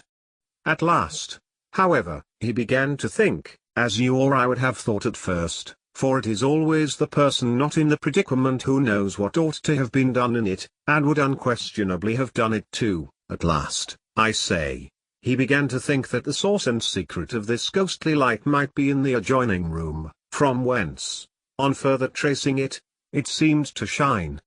This idea taking full possession of his mind, he got up softly and shuffled in his slippers to the door. The moment Scrooge's hand was on the lock, a strange voice called him by his name, and bade him enter. He obeyed. It was his own room. There was no doubt about that. But it had undergone a surprising transformation. The walls and ceiling were so hung with living green, that it looked a perfect grove, from every part of which, bright gleaming berries glistened. The crisp leaves of holly, mistletoe, and ivy reflected back the light, as if so many little mirrors had been scattered there, and such a mighty blaze went roaring up the chimney, as that dull petrification of a hearth had never known in Scrooge's time, or Marley's, or for many and many a winter season gone. Heaped up on the floor, to form a kind of throne, were turkeys, geese, game, poultry, brawn, great joints of meat, sucking pigs, long wreaths of sausages, mince pies, plum puddings, barrels of oysters, red-hot chestnuts, cherry-cheeked apples, juicy oranges, luscious pears, immense twelfth cakes, and seething bowls of punch, that made the chamber dim with their delicious steam. In easy state upon this couch, there sat a jolly giant, glorious to see, who bore a glowing torch, in shape not unlike Plenty's horn, and held it up, high up, to shed its light on Scrooge, as he came peeping round the door. "Come in!" exclaimed the ghost. "Come in, and know me better, man." Scrooge entered timidly, and hung his head before this spirit. He was not the dogged Scrooge he had been, and though the spirit's eyes were clear and kind, he did not like to meet them. "I am the ghost of Christmas present," said the spirit. "Look upon me." Scrooge reverently did so. It was clothed in one simple green robe, or mantle, bordered with white fur. This garment hung so loosely on the figure, that its capacious breast was bare, as if disdaining to be warded or concealed by any artifice. Its feet, observable beneath the ample folds of the garment, were also bare, and on its head it wore no other covering than a holy wreath, set here and there with shining icicles. Its dark brown curls were long and free as its genial face, its sparkling eye, its open hand, its cheery voice, its unconstrained demeanor, and its joyful air. Girded round its middle was an antique scabbard, but no sword was in it, and the ancient sheath was eaten up with rust. Scrooge's third visitor. "You have never seen the like of me before," exclaimed the spirit. "Never," Scrooge made answer to it. "I have never walked forth with the younger members of my family, meaning, for I am very young, my elder brothers born in these later years," pursued the phantom. "I don't think I have," said Scrooge. "I am afraid I have not." "Have you had many brothers, spirit?" "More than 1800, said the ghost. "A tremendous family to provide for," muttered Scrooge. The ghost of Christmas present rouse. "Spirit," said Scrooge submissively, "conduct me where you will. I went forth last night on compulsion, and I learned a lesson which is working now. Tonight, if you have aught to teach me, let me profit by it. Touch my robe." Scrooge did as he was told, and held it fast. Holly, mistletoe, red berries, ivy, turkeys, geese, game, poultry, brawn, meat, pigs, sausages, oysters, pies, puddings, fruit, and punch, all vanished instantly.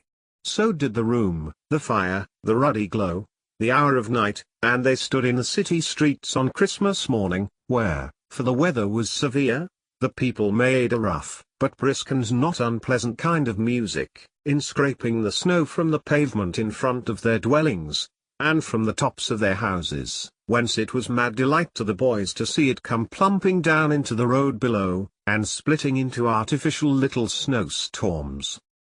The house fronts looked black enough, and the windows blacker, contrasting with the smooth white sheet of snow upon the roofs, and with the dirtier snow upon the ground, which last deposit had been ploughed up in deep furrows by the heavy wheels of carts and wagons, furrows that crossed and recrossed each other hundreds of times where the great streets branched off, and made intricate channels, hard to trace in the thick yellow mud and icy water.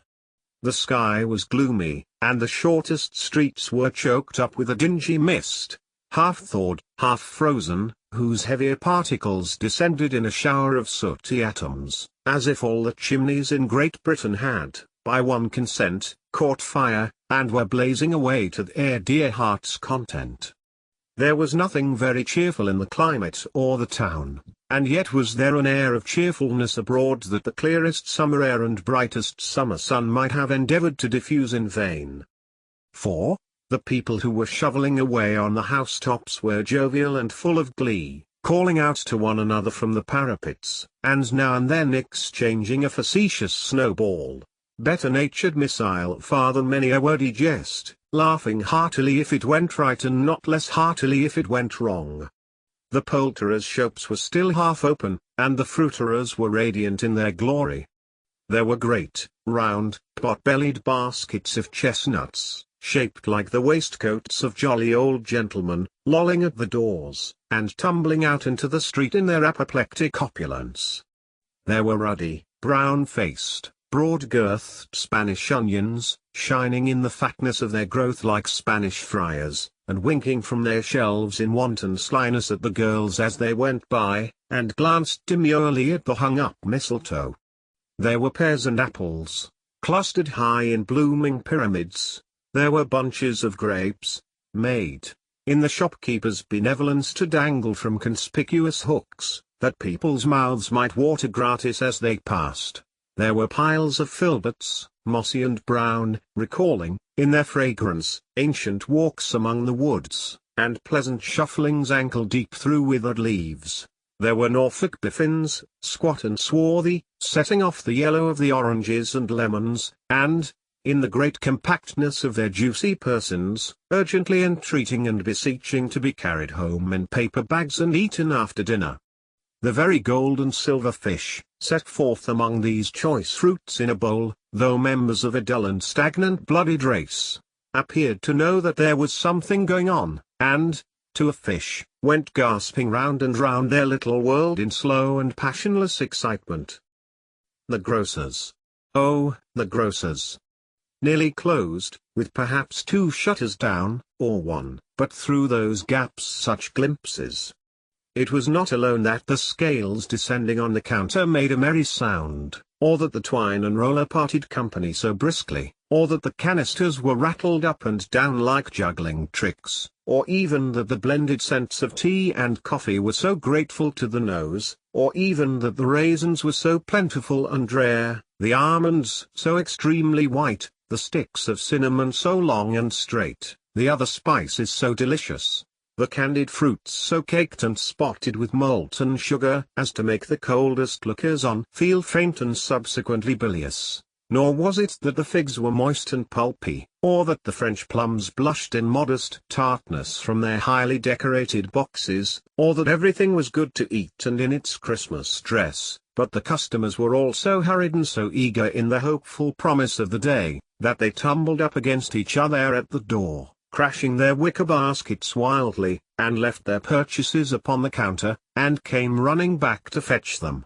and committed hundreds of the like mistakes, in the best humour possible, while the grocer and his people were so frank and fresh that the polished hearts with which they fastened their aprons behind might have been their own, worn outside for general inspection, and for Christmas stores to peck at if they chose.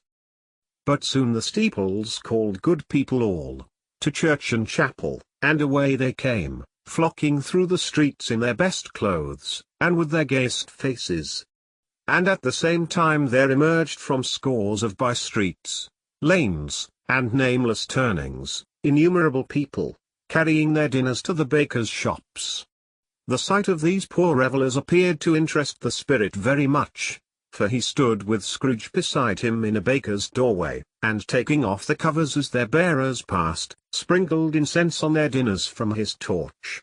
And it was a very uncommon kind of torch, for once or twice when there were angry words between some dinner carriers who had jostled each other, he shed a few drops of water on them from it, and their good humour was restored directly. For they said, it was a shame to quarrel upon Christmas Day. And so it was. God love it, so it was. In time the bells ceased, and the bakers were shut up, and yet there was a genial shadowing forth of all these dinners and the progress of their cooking, in the thawed blotch of wet above each baker's oven, where the pavement smoked as if its stones were cooking too. "Is there a peculiar flavour in what you sprinkle from your torch?" asked Scrooge. "There is, my own." "Would it apply to any kind of dinner on this day?" asked Scrooge. "To any kindly given. To a poor one most." "Why to a poor one most?" asked Scrooge. "Because it needs it most." "Spirit," said Scrooge, after a moment's thought, "I wonder you, of all the beings in the many worlds about us, should desire to cramp these people's opportunities of innocent enjoyment." "Aye," cried the Spirit. "You would deprive them of their means of dining every seventh day, often the only day on which they can be said to dine at all," said Scrooge. "Wouldn't you?" "Aye," cried the Spirit. "You seek to close these places on the seventh day?" said Scrooge. "And it comes to the same thing." "I seek," exclaimed the Spirit. "Forgive me if I am wrong." "It has been done in your name, or at least in that of your family," said Scrooge. "There are some upon this earth of yours," returned the Spirit, "who lay claim to know us, and who do their deeds of passion, pride, ill will, hatred, envy, bigotry, and selfishness in our name, who are as strange to us and all our kith and kin, as if they had never lived. Remember that, and charge their doings on themselves, not us." Scrooge promised that he would, and they went on, invisible, as they had been before, into the suburbs of the town. It was a remarkable quality of the ghost, which Scrooge had observed at the baker's, that notwithstanding his gigantic size, he could accommodate himself to any place with ease, and that he stood beneath the low roof quite as gracefully and like a supernatural creature, as it was possible he could have done in any lofty hall. And perhaps it was the pleasure the good Spirit had in showing off this power of his, or else it was his own kind, generous, hearty nature, and his sympathy with all poor men, that led him straight to Scrooge's clerks. For there he went, and took Scrooge with him, holding to his robe, and on the threshold of the door the Spirit smiled, and stopped to bless Bob Cratchit's dwelling with the sprinkling of his torch. Think of that!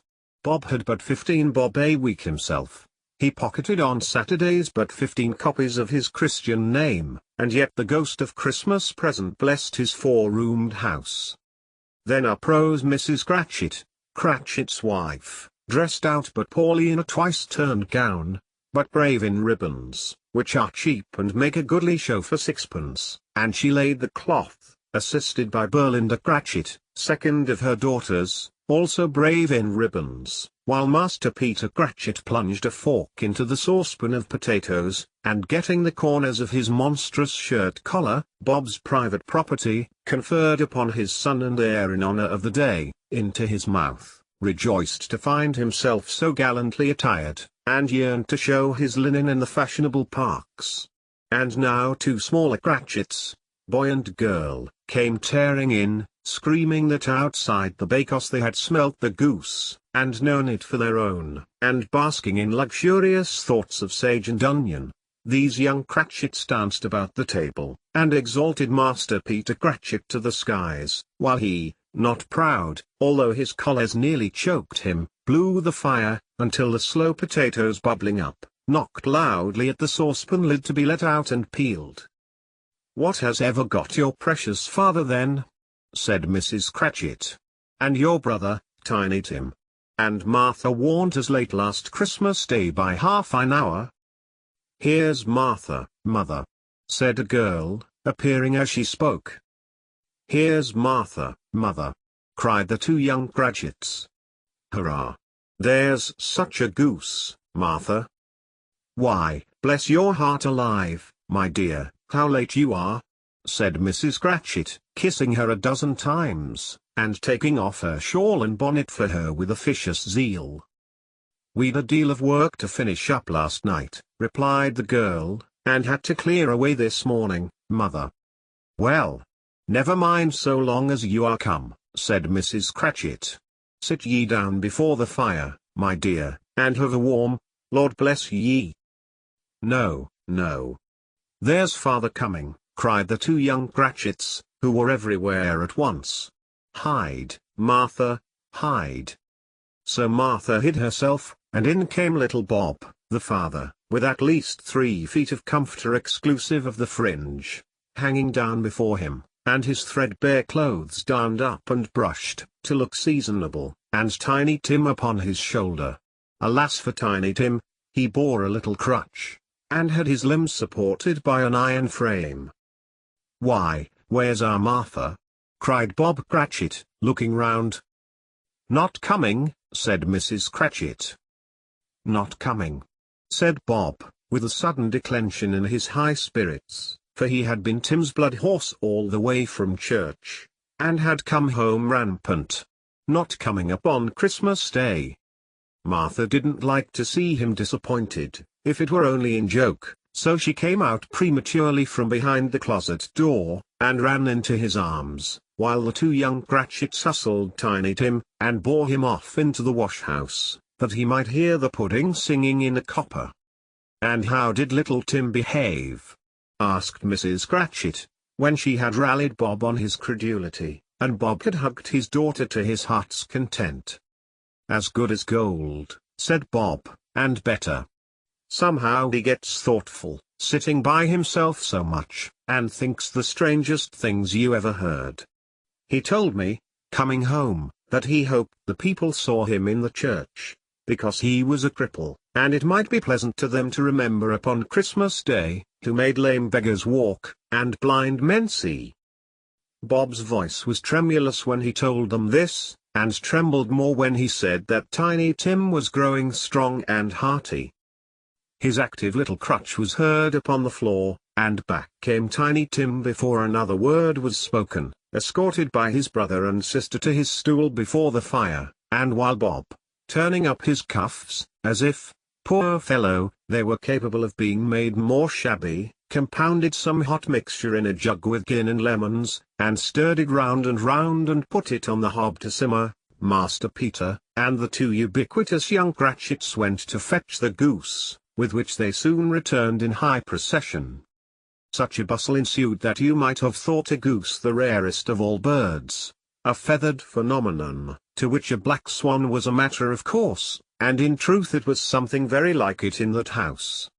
Mrs. Cratchit made the gravy, ready beforehand in a little saucepan, hissing hot. Master Peter mashed the potatoes with incredible vigor. Miss Belinda sweetened up the apple sauce. Martha dusted the hot plates. Bob took Tiny Tim beside him in a tiny corner at the table. The two young Cratchits set chairs for everybody, not forgetting themselves, and mounting guard upon their posts, crammed spoons into their mouths, lest they should shriek for goose before their turn came to be helped. At last the dishes were set on, and grace was said. It was succeeded by a breathless pause, as Mrs. Cratchit, looking slowly all along the carving knife, prepared to plunge it in the breast, but when she did, and when the long-expected gush of stuffing issued forth, one murmur of delight arose all round the board, and even Tiny Tim, excited by the two young Cratchits, beat on the table with the handle of his knife, and feebly cried hurrah. There never was such a goose. Bob said he didn't believe there ever was such a goose cooked. Its tenderness and flavor, size and cheapness, were the themes of universal admiration. Eked out by apple sauce and mashed potatoes, it was a sufficient dinner for the whole family. Indeed, as Mrs. Cratchit said with great delight, surveying one small atom of a bone upon the dish, they hadn't ate it all at last. Yet every one had had enough, and the youngest Cratchits in particular, were steeped in sage and onion to the eyebrows. But now, the plates being changed by Miss Belinda, Mrs. Cratchit left the room alone, too nervous to bear witnesses, to take the pudding up and bring it in. Suppose it should not be done enough. Suppose it should break in turning out. Suppose somebody should have got over the wall of the backyard, and stolen it, while they were merry with the goose, a supposition at which the two young Cratchits became livid. All sorts of horrors were supposed. Hello! A great deal of steam. The pudding was out of the copper. A smell like a washing day. That was the cloth. A smell like an eating house and a pastry cook's next door to each other, with a laundress's next door to that. That was the pudding. In half a minute Mrs. Cratchit entered, flushed, but smiling proudly, with the pudding, like a speckled cannon ball, so hard and firm, blazing in half a quartern of ignited brandy, and bedight with Christmas holly stuck into the top. "Oh, a wonderful pudding," Bob Cratchit said, and calmly too, that he regarded it as the greatest success achieved by Mrs. Cratchit since their marriage. Mrs. Cratchit said that now the weight was off her mind, she would confess she had her doubts about the quantity of flour. Everybody had something to say about it, but nobody said or thought it was at all a small pudding for a large family. It would have been flat heresy to do so. Any Cratchit would have blushed to hint at such a thing. At last the dinner was all done, the cloth was cleared, the hearth swept, and the fire made up. The compound in the jug being tasted, and considered perfect, apples and oranges were put upon the table, and a shovelful of chestnuts on the fire. Then all the Cratchit family drew round the hearth, in what Bob Cratchit called a circle, meaning half a one, and at Bob Cratchit's elbow stood the family display of glass. 2 tumblers, and a custard cup without a handle. These held the hot stuff from the jug, however, as well as golden goblets would have done, and Bob served it out with beaming looks, while the chestnuts on the fire sputtered and cracked noisily. Then Bob proposed, "A Merry Christmas to us all, my dears. God bless us." Which all the family re-echoed. "God bless us everyone," said Tiny Tim, the last of all. He sat very close to his father's side upon his little stool. Bob held his withered little hand in his, as if he loved the child, and wished to keep him by his side, and dreaded that he might be taken from him. "Spirit," said Scrooge, with an interest he had never felt before, "tell me if Tiny Tim will live." "I see a vacant seat," replied the ghost, "in the poor chimney corner, and a crutch without an owner, carefully preserved. If these shadows remain unaltered by the future, the child will die." "No, no," said Scrooge. "Oh, no, kind spirit. Say he will be spared."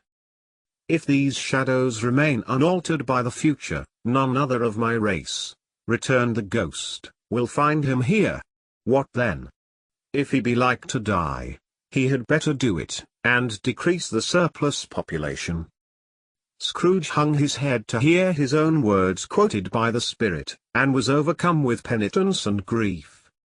"Man," said the ghost, "if man you be in heart, not adamant, forbear that wicked cant until you have discovered what the surplus is, and where it is. Will you decide what men shall live, what men shall die? It may be, that in the sight of heaven, you are more worthless and less fit to live than millions like this poor man's child. O God! To hear the insect on the leaf pronouncing on the too much life among his hungry brothers in the dust." Scrooge bent before the ghost's rebuke, and trembling cast his eyes upon the ground. But he raised them speedily, on hearing his own name. "Mr. Scrooge," said Bob, "I'll give you Mr. Scrooge, the founder of the feast." "The founder of the feast indeed!" cried Mrs. Cratchit, reddening. "I wish I had him here. I'd give him a piece of my mind to feast upon, and I hoped he'd have a good appetite for it." "My dear," said Bob, "the children. Christmas Day." "It should be Christmas Day, I am sure," said she, "on which one drinks the health of such an odious, stingy, hard, unfeeling man as Mr. Scrooge. You know he is, Robert." Nobody knows it better than you do, poor fellow." "My dear," was Bob's mild answer, "Christmas Day." "I'll drink his health for your sake and the day's," said Mrs. Cratchit, "not for his. Long life to him. A Merry Christmas and a Happy New Year. He'll be very merry and very happy, I have no doubt." The children drank the toast after her. It was the first of their proceedings which had no heartiness. Tiny Tim drank it last of all, but he didn't care twopence for it. Scrooge was the ogre of the family. The mention of his name cast a dark shadow on the party, which was not dispelled for full 5 minutes. After it had passed away, they were 10 times merrier than before, from the mere relief of Scrooge the baleful being done with. Bob Cratchit told them how he had a situation in his eye for Master Peter, which would bring in, if obtained, full 5 and 6pence weekly. The 2 young Cratchits laughed tremendously at the idea of Peter's being a man of business, and Peter himself looked thoughtfully at the fire from between his collars, as if he were deliberating what particular investments he should favour when he came into the receipt of that bewildering income. Martha, who was a poor apprentice at a milliner's, then told them what kind of work she had to do, and how many hours she worked at a stretch, and how she meant to lie abed tomorrow morning for a good long rest, tomorrow being a holiday she passed at home. Also how she had seen a countess and a lord some days before, and how the lord was much about as tall as Peter, at which Peter pulled up his collars so high that you couldn't have seen his head if you had been there. All this time the chestnuts and the jug went round, and by they had a song, about a lost child travelling in the snow, from Tiny Tim, who had a plaintive little voice, and sang it very well indeed. There was nothing of high mark in this. They were not a handsome family, they were not well dressed, their shoes were far from being waterproof, their clothes were scanty, and Peter might have known, and very likely did, the inside of a pawnbroker's. But they were happy, grateful, pleased with one another, and contented with the time, and when they faded, and looked happier yet in the bright sprinklings of the spirit's torch at parting, Scrooge had his eye upon them, and especially on Tiny Tim. By this time it was getting dark, and snowing pretty heavily, and as Scrooge and the spirit went along the streets, the brightness of the roaring fires in kitchens, parlors, and all sorts of rooms, was wonderful. Here, the flickering of the blaze showed preparations for a cozy dinner, with hot plates baking through and through before the fire, and deep red curtains, ready to be drawn to shut out cold and darkness. There all the children of the house were running out into the snow to meet their married sisters, brothers, cousins, uncles, aunts, and be the first to greet them. Here, again, were shadows on the window blind of guests assembling, and there a group of handsome girls, all hooded and fur-booted, and all chattering at once, tripped lightly off to some near neighbor's house, where, woe upon the single man who saw them enter, artful witches, well they knew it, in a glow. But, if you had judged from the numbers of people on their way to friendly gatherings, you might have thought that no one was at home to give them welcome when they got there, instead of every house expecting company, and piling up its fires half chimney high. Blessings on it! How the ghost exulted! How it bared its breadth of breast, and opened its capacious palm, and floated on, outpouring, with a generous hand, its bright and harmless mirth on everything within its reach. The very lamplighter, who ran on before, dotting the dusky street with specks of light, and who was dressed to spend the evening somewhere, laughed out loudly as the spirit passed, though little kenned the lamplighter that he had any company but Christmas. And now, without a word of warning from the ghost, they stood upon a bleak and desert moor, where monstrous masses of rude stone were cast about, as though it were the burial place of giants, and water spread itself wheresoever it listed, or would have done so, but for the frost that held it prisoner, and nothing grew but moss and furze, and coarse rank grass. Down in the west the setting sun had left a streak of fiery red, which glared upon the desolation for an instant, like a sullen eye, and frowning lower, lower, lower yet, was lost in the thick gloom of darkest night. "What place is this?" asked Scrooge. "A place where miners live, who labor in the bowels of the earth," returned the spirit. "But they know me. See." A light shone from the window of a hut, and swiftly they advanced towards it. Passing through the wall of mud and stone, they found a cheerful company assembled round a glowing fire. An old man and woman, with their children and their children's children, and another generation beyond that, all decked out gaily in their holiday attire. The old man, in a voice that seldom rose above the howling of the wind upon the barren waste, was singing them a Christmas song. It had been a very old song when he was a boy, and from time to time they all joined in the chorus. So surely as they raised their voices, the old man got quite blithe and loud, and so surely as they stopped, his vigor sank again. The spirit did not tarry here, but bade Scrooge hold his robe, and passing on above them more, sped, whither? Not to sea? To sea.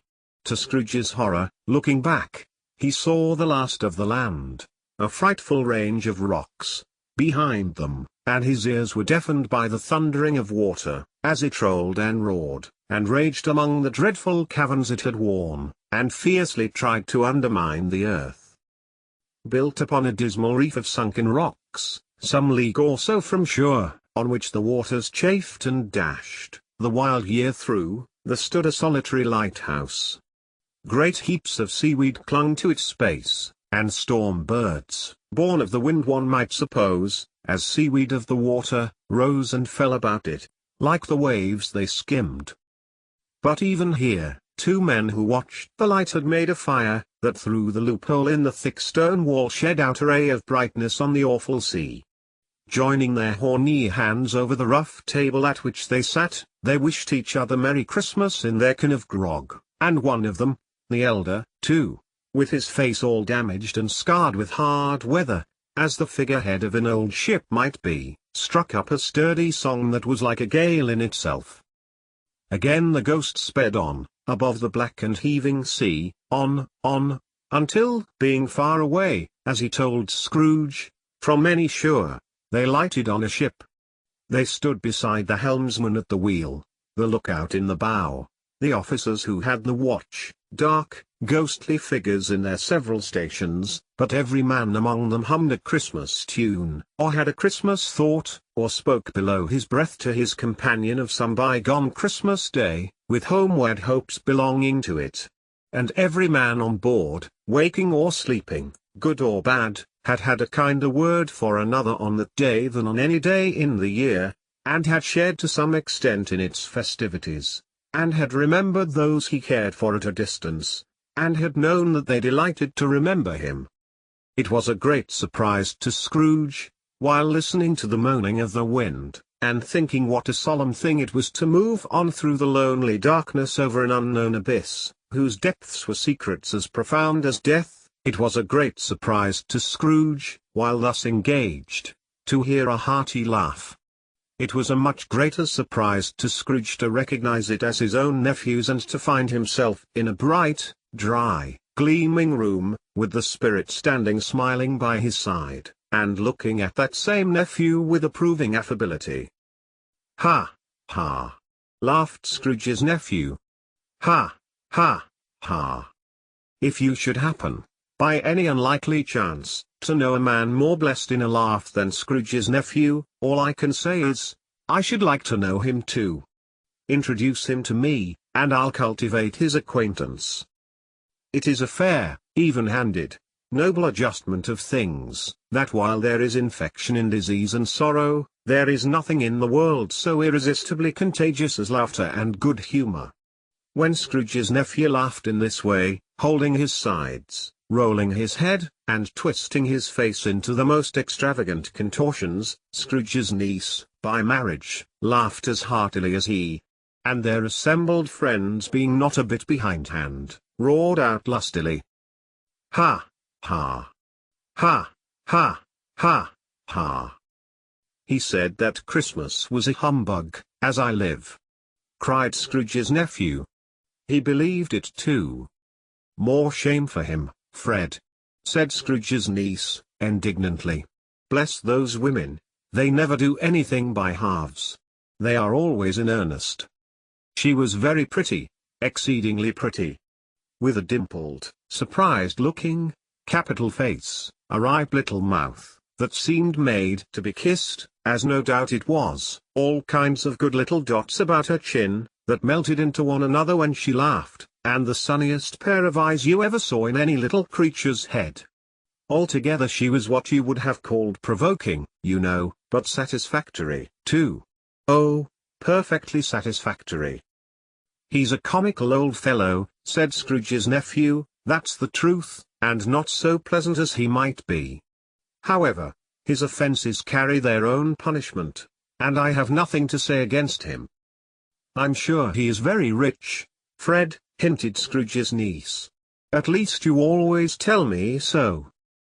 "What of that, my dear?" said Scrooge's nephew. "His wealth is of no use to him. He don't do any good with it.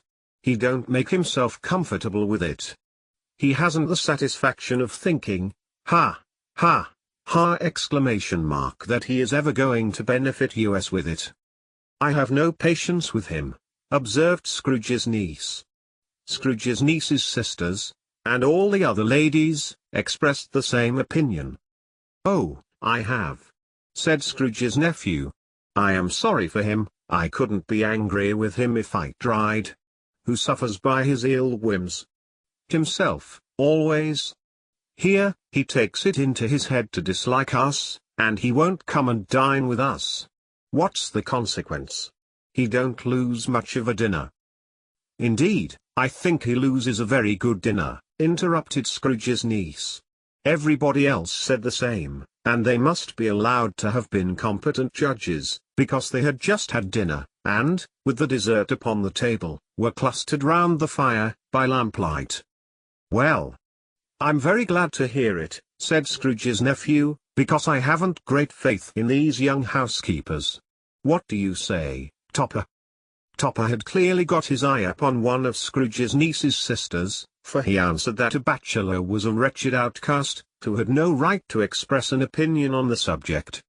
Whereat Scrooge's niece's sister, the plump one with the lace tucker, not the one with the roses, blushed. "Do go on, Fred," said Scrooge's niece, clapping her hands. "He never finishes what he begins to say. He is such a ridiculous fellow." Scrooge's nephew revelled in another laugh, and as it was impossible to keep the infection off, though the plump sister tried hard to do it with aromatic vinegar, his example was unanimously followed. "I was only going to say," said Scrooge's nephew, "that the consequence of his taking a dislike to us, and not making merry with us, is, as I think, that he loses some pleasant moments, which could do him no harm. I am sure he loses pleasanter companions than he can find in his own thoughts, either in his mouldy old office, or his dusty chambers. I mean to give him the same chance every year, whether he likes it or not, for I pity him. He may rail at Christmas till he dies, but he can't help thinking better of it. I defy him, if he finds me going there, in good temper, year after year, and saying 'Uncle Scrooge, how are you?'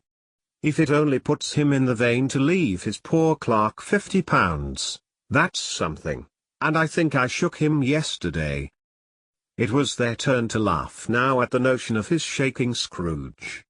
But being thoroughly good-natured, and not much caring what they laughed at, so that they laughed at any rate, he encouraged them in their merriment, and passed the bottle joyously. After tea, they had some music.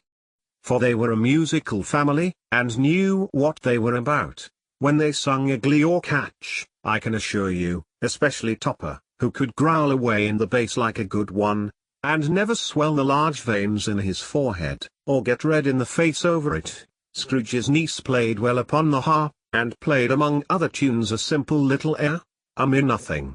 You might learn to whistle it in 2 minutes, which had been familiar to the child who fetched Scrooge from the boarding school, as he had been reminded by the ghost of Christmas past. When this strain of music sounded, all the things that ghost had shown him, came upon his mind. He softened more and more, and thought that if he could have listened to it often, years ago, He might have cultivated the kindnesses of life for his own happiness with his own hands, without resorting to the sexton's spade that buried Jacob Marley. But they didn't devote the whole evening to music. After a while they played at forfeits, for it is good to be children sometimes, and never better than at Christmas, when it's mighty found there was a child himself. Stop. There was first a game at blind man's buff. Of course there was. And I no more believe Topper was really blind than I believe he had eyes in his boots. My opinion is, that it was a done thing between him and Scrooge's nephew, and that the ghost of Christmas Present knew it. The way he went after that plump sister in the lace tucker, was an outrage on the credulity of human nature. Knocking down the fire irons, tumbling over the chairs, bumping against the piano, smothering himself among the curtains, wherever she went, there went he. He always knew where the plump sister was. He wouldn't catch anybody else. If you had fallen up against him, as some of them did, on purpose, he would have made a feint of endeavoring to seize you, which would have been an affront to your understanding, and would instantly have sidled off in the direction of the plump sister. She often cried out that it wasn't fair, and it really was not. But when at last, he caught her, when, in spite of all her silken rustlings, and her rapid flutterings past him, he got her into a corner whence there was no escape, then his conduct was the most execrable. For his pretending not to know her, his pretending that it was necessary to touch her headdress, and further to assure himself of her identity by pressing a certain ring upon her finger, and a certain chain about her neck, was vile, monstrous. No doubt she told him her opinion of it, when, another blind man being in office, they were so very confidential together, behind the curtains. Scrooge's niece was not one of the blind man's buff party, but was made comfortable with a large chair and a footstool, in a snug corner, where the ghost and Scrooge were close behind her. But she joined in the forfeits, and loved her love to admiration with all the letters of the alphabet. Likewise at the game of how, when, and where, she was very great, and to the secret joy of Scrooge's nephew, beat her sisters hollow, though they were sharp girls too, as Topper could have told you. There might have been 20 people there, young and old, but they all played, and so did Scrooge, for wholly forgetting in the interest he had in what was going on, that his voice made no sound in their ears. He sometimes came out with his guess quite loud, and very often guessed quite right, too, for the sharpest needle, best Whitechapel, warranted not to cut in the eye, was not sharper than Scrooge, blunt as he took it in his head to be. The ghost was greatly pleased to find him in this mood, and looked upon him with such favour, that he begged like a boy to be allowed to stay until the guests departed. But this the spirit said could not be done. "Here is a new game," said Scrooge. "1 half-hour, spirit, only one." It was a game called Yes and No, where Scrooge's nephew had to think of something, and the rest must find out what, he only answering to their questions yes or no, as the case was.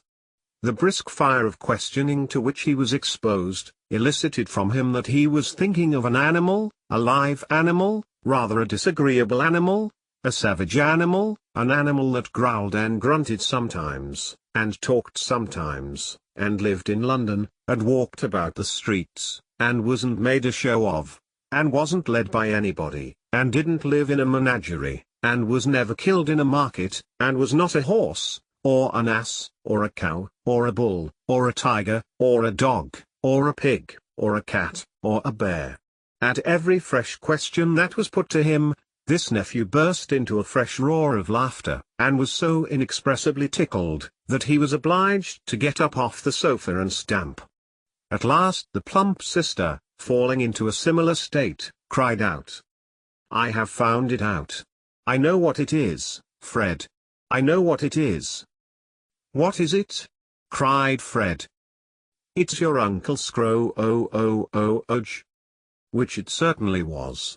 Admiration was the universal sentiment, though some objected that the reply to "Is it a bear?" ought to have been yes, inasmuch as an answer in the negative was sufficient to have diverted their thoughts from Mr. Scrooge, supposing they had ever had any tendency that way. "He has given us plenty of merriment, I am sure," said Fred, "and it would be ungrateful not to drink his health. Here is a glass of mulled wine ready to our hand at the moment, and I say, Uncle Scrooge." "Well, Uncle Scrooge," they cried. "A Merry Christmas and a Happy New Year to the old man, whatever he is," said Scrooge's nephew. "He wouldn't take it from me, but may he have it, nevertheless. Uncle Scrooge." Uncle Scrooge had imperceptibly become so gay and light of heart, that he would have pledged the unconscious company in return, and thanked them in an inaudible speech, if the ghost had given him time. But the whole scene passed off in the breath of the last word spoken by his nephew, and he and the spirit were again upon their travels. Much they saw, and far they went, and many homes they visited, but always with a happy end. The spirit stood beside sick beds, and they were cheerful, on foreign lands, and they were close at home, by struggling men, and they were patient in their greater hope, by poverty, and it was rich. In almshouse, hospital, and jail, in misery's every refuge, where vain man in his little brief authority had not made fast the door, and barred the spirit out, he left his blessing, and taught Scrooge his precepts. It was a long night, if it were only a night, but Scrooge had his doubts of this, because the Christmas holidays appeared to be condensed into the space of time they passed together. It was strange, too, that while Scrooge remained unaltered in his outward form, the ghost grew older, clearly older. Scrooge had observed this change, but never spoke of it, until they left a children's 12th night party, when, looking at the spirit as they stood together in an open place, he noticed that its hair was grey. "Are spirits' lives so short?" asked Scrooge. "My life upon this globe is very brief," replied the ghost. "It ends tonight." "Tonight!" cried Scrooge. "Tonight at midnight. Hark! The time is drawing near." The chimes were ringing the 11:15 at that moment. "Forgive me if I am not justified in what I ask," said Scrooge, looking intently at the spirit's robe, "but I see something strange, and not belonging to yourself, protruding from your skirts. Is it a foot or a claw?" "It might be a claw, for the flesh there is upon it," was the spirit's sorrowful reply. "Look here." From the foldings of its robe, it brought two children, wretched, abject, frightful, hideous, miserable. They knelt down at its feet, and clung upon the outside of its garment. "Oh, man! Look here! Look, down here!" exclaimed the ghost. They were a boy and girl. Yellow, meagre, ragged, scowling, wolfish, but prostrate, too, in their humility. Where graceful youth should have filled their features out, and touched them with its freshest tints, a stale and shriveled hand, like that of age, had pinched, and twisted them, and pulled them into shreds. Where angels might have sat enthroned, devils lurked, and glared out menacing. No change, no degradation, no perversion of humanity, in any grade, through all the mysteries of wonderful creation, has monsters half so horrible and dread. Scrooge started back, appalled. Having them shown to him in this way, he tried to say they were fine children, but their words choked themselves, rather than be parties to a lie of such enormous magnitude. "Spirit, are they yours?" Scrooge could say no more. "They are man's," said the spirit, looking down upon them. "And they cling to me, appealing from their fathers.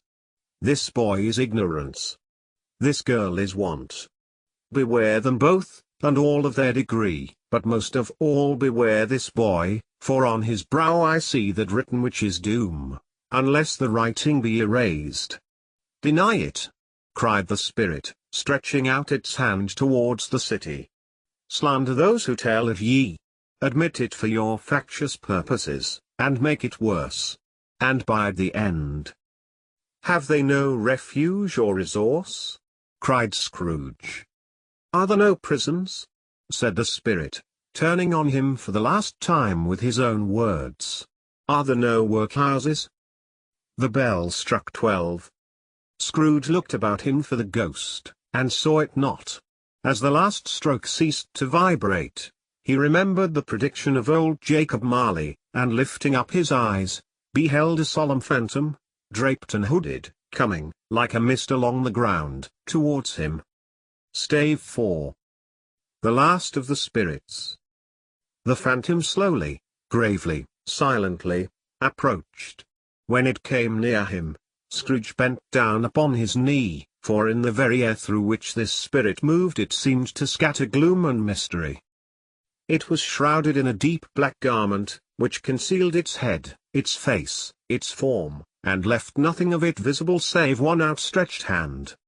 But for this it would have been difficult to detach its figure from the night, and separate it from the darkness by which it was surrounded. He felt that it was tall and stately when it came beside him, and that its mysterious presence filled him with a solemn dread. He knew no more, for the spirit neither spoke nor moved. "I am in the presence of the ghost of Christmas yet to come?" said Scrooge. The spirit answered not, but pointed onward with its hand.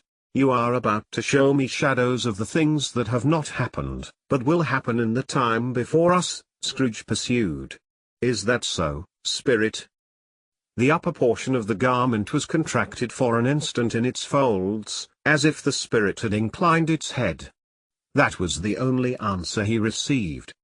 Although well used to ghostly company by this time, Scrooge feared the silent shape so much that his legs trembled beneath him, and he found that he could hardly stand when he prepared to follow it. The spirit paused a moment, as observing his condition, and giving him time to recover. But Scrooge was all the worse for this. It thrilled him with a vague uncertain horror, to know that behind the dusky shroud, there were ghostly eyes intently fixed upon him, while he, though he stretched his own to the utmost, could see nothing but a spectral hand and one great heap of black. "Ghost of the future," he exclaimed, "I fear you more than any spectre I have seen. But as I know your purpose is to do me good, and as I hope to live to be another man from what I was, I am prepared to bear you company, and do it with a thankful heart. Will you not speak to me?" It gave him no reply. The hand was pointed straight before them. "Lead on," said Scrooge. "Lead on. The night is waning fast, and it is precious time to me, I know. Lead on, spirit." The phantom moved away as it had come towards him. Scrooge followed in the shadow of its dress, which bore him up, he thought, and carried him along. They scarcely seemed to enter the city, for the city rather seemed to spring up about them, and encompass them of its own act. But there they were, in the heart of it, on 'Change, amongst the merchants, who hurried up and down, and chinked the money in their pockets, and conversed in groups, and looked at their watches, and trifled thoughtfully with their great gold seals, and so forth, as Scrooge had seen them often. The spirit stopped beside one little knot of business men. Observing that the hand was pointed to them, Scrooge advanced to listen to their talk. "No," said a great fat man with a monstrous chin, "I don't know much about it, either way. I only know he's dead." "When did he die?" inquired another. "Last night, I believe." "Why, what was the matter with him?" asked a third, taking a vast quantity of snuff out of a very large snuff-box. "I thought he'd never die." "God knows," said the first, with a yawn. "What has he done with his money?" asked a red-faced gentleman with a pendulous excrescence on the end of his nose, that shook like the gills of a turkey-cock. "I haven't heard," said the man with the large chin, yawning again. "Left it to his company, perhaps. He hasn't left it to me. That's all I know." This pleasantry was received with a general laugh. "It's likely to be a very cheap funeral," said the same speaker, "for upon my life I don't know of anybody to go to it. Suppose we make up a party and volunteer?" "I don't mind going if a lunch is provided," observed the gentleman with the excrescence on his nose. But I must be fed, if I make one. Another laugh. Well, I am the most disinterested among you, after all, said the first speaker, for I never wear black gloves, and I never eat lunch. But I'll offer to go, if anybody else will. When I come to think of it, I'm not at all sure that I wasn't his most particular friend, for we used to stop and speak whenever we met. Bye. Speakers and listeners strolled away, and mixed with other groups. Scrooge knew the men, and looked towards the spirit for an explanation. The phantom glided on into a street. Its finger pointed to two persons meeting. Scrooge listened again, thinking that the explanation might lie here. He knew these men, also, perfectly. They were men of business, very wealthy, and of great importance. He had made a point always of standing well in their esteem, in a business point of view, that is, strictly in a business point of view. "How are you?" said one. "How are you?" returned the other. "Well," said the first. "Old Scratch has got his own at last, hey?" "So I am told," returned the second. "Cold, isn't it? Seasonable for Christmas time. You're not a skater, I suppose?" No. Something else to think of. Good morning." Not another word. That was their meeting, their conversation, and their parting. Scrooge was at first inclined to be surprised that the spirit should attach importance to conversations apparently so trivial, but feeling assured that they must have some hidden purpose, he set himself to consider what it was likely to be. They could scarcely be supposed to have any bearing on the death of Jacob, his old partner, for that was past, and this ghost's province was the future. Nor could he think of anyone immediately connected with himself, to whom he could apply them. But nothing doubting that to whomsoever they applied they had some latent moral for his own improvement, he resolved to treasure up every word he heard, and everything he saw, and especially to observe the shadow of himself when it appeared. For he had an expectation that the conduct of his future self would give him the clue he missed, and would render the solution of these riddles easy. He looked about in that very place for his own image, but another man stood in his accustomed corner, and though the clock pointed to his usual time of day for being there, he saw no likeness of himself among the multitudes that poured in through the porch. It gave him little surprise, however, for he had been revolving in his mind a change of life, and thought and hoped he saw his newborn resolutions carried out in this. Quiet and dark, beside him stood the phantom, with its outstretched hand. When he roused himself from his thoughtful quest, he fancied from the turn of the hand, and its situation in reference to himself, that the unseen eyes were looking at him keenly. It made him shudder, and feel very cold. They left the busy scene, and went into an obscure part of the town, where Scrooge had never penetrated before, although he recognized its situation, and its bad repute. The ways were foul and narrow, the shops and houses wretched, the people half naked, drunken, slipshod, ugly. Alleys and archways, like so many cesspools, disgorged their offences of smell, and dirt, and life, upon the straggling streets, and the whole quarter reeked with crime, with filth, and misery. Far in this den of infamous resort, there was a low-browed, beetling shop, below a penthouse roof, where iron, old rags, bottles, bones, and greasy offal, were bought. Upon the floor within, were piled up heaps of rusty keys, nails, chains, hinges, files, scales, weights, and refuse iron of all kinds.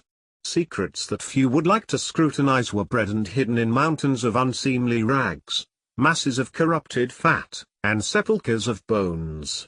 Sitting in among the wares he dealt in, by a charcoal stove, made of old bricks, was a grey-haired rascal, nearly 70 years of age, who had screened himself from the cold air without, by a frowsy curtaining of miscellaneous tatters, hung upon a line, and smoked his pipe in all the luxury of calm retirement. Scrooge and the Phantom came into the presence of this man, just as a woman with a heavy bundle slunk into the shop.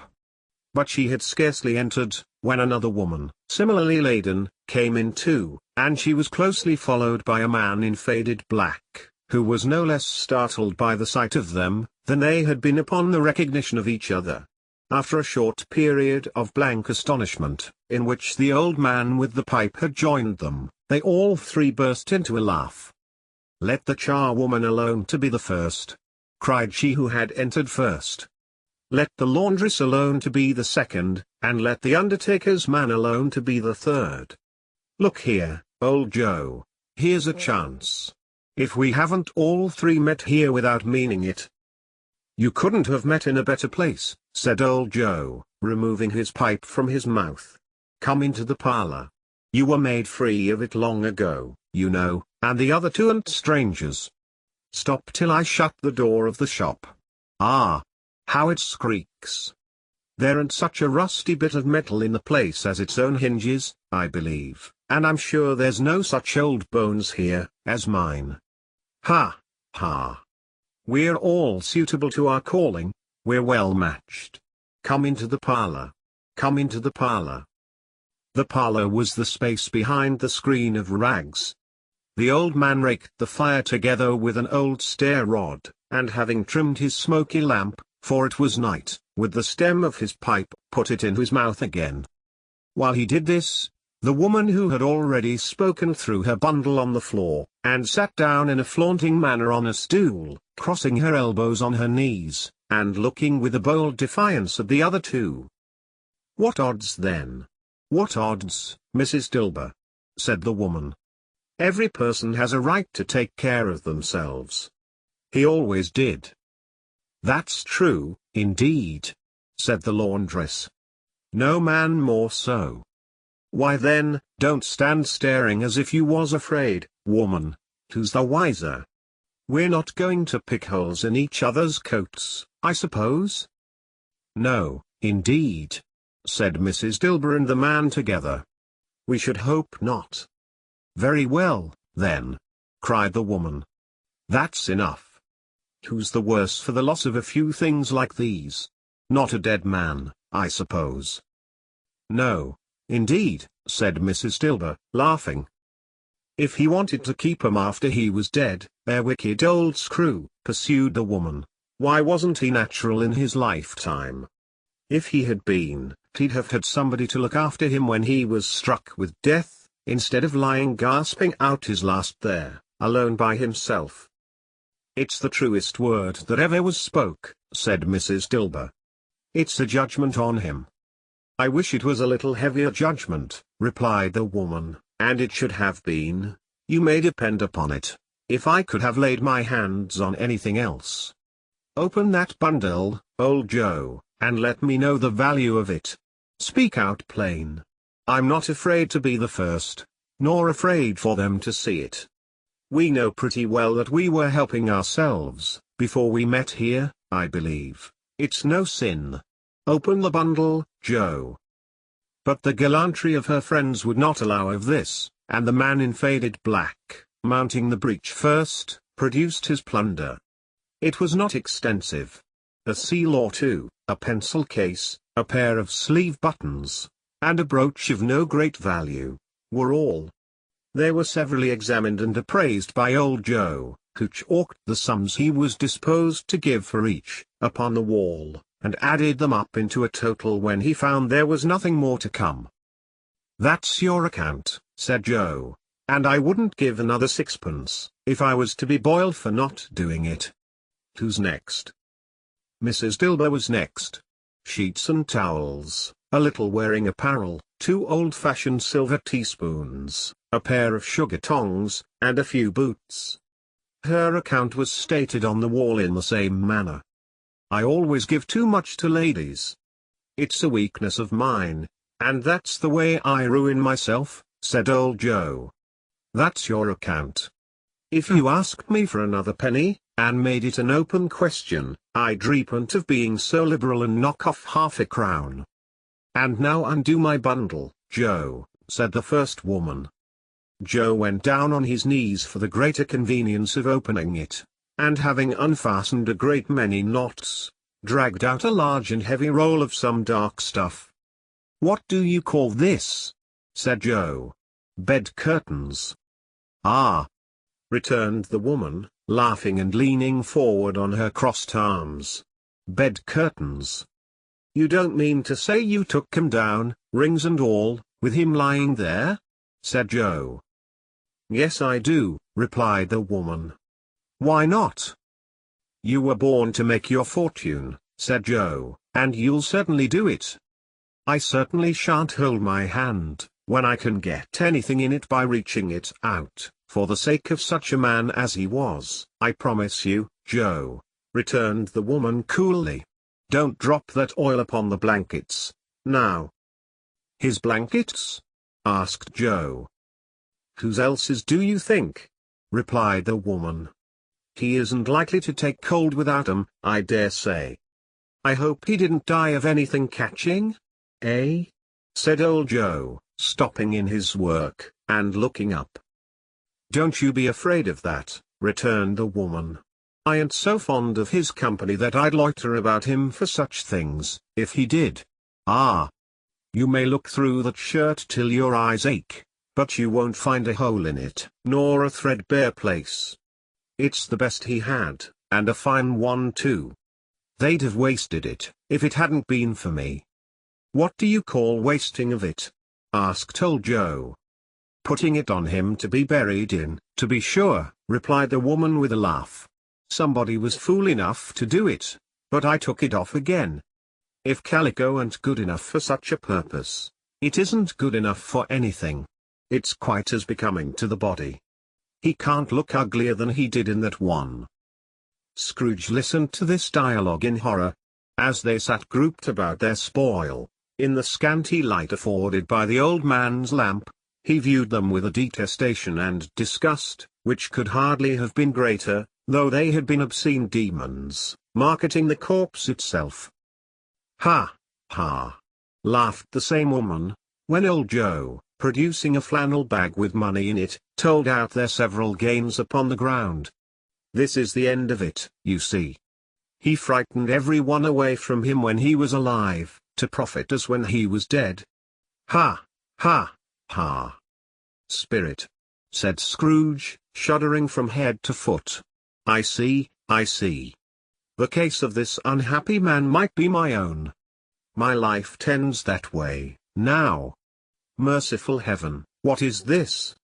He recoiled in terror, for the scene had changed, and now he almost touched a bed, a bare, uncurtained bed, on which, beneath a ragged sheet, there lay something covered up, which, though it was dumb, announced itself in awful language. The room was very dark, too dark to be observed with any accuracy, though Scrooge glanced round it in obedience to a secret impulse, anxious to know what kind of room it was. A pale light, rising in the outer air, fell straight upon the bed, and on it, plundered and bereft, unwatched, unwept, uncared for, was the body of this man. Scrooge glanced towards the phantom. Its steady hand was pointed to the head. The cover was so carelessly adjusted that the slightest raising of it, the motion of a finger upon Scrooge's part, would have disclosed the face. He thought of it, felt how easy it would be to do, and longed to do it, but had no more power to withdraw the veil than to dismiss the spectre at his side. "O cold, cold, rigid, dreadful death, set up thine altar here, and dress it with such terrors as thou hast at thy command, for this is thy dominion. But of the loved, revered, and honoured head, thou canst not turn one hair to thy dread purposes, or make one feature odious. It is not that the hand is heavy and will fall down when released, it is not that the heart and pulse are still, but that the hand was open, generous, and true, the heart brave, warm, and tender, and the pulse a man's.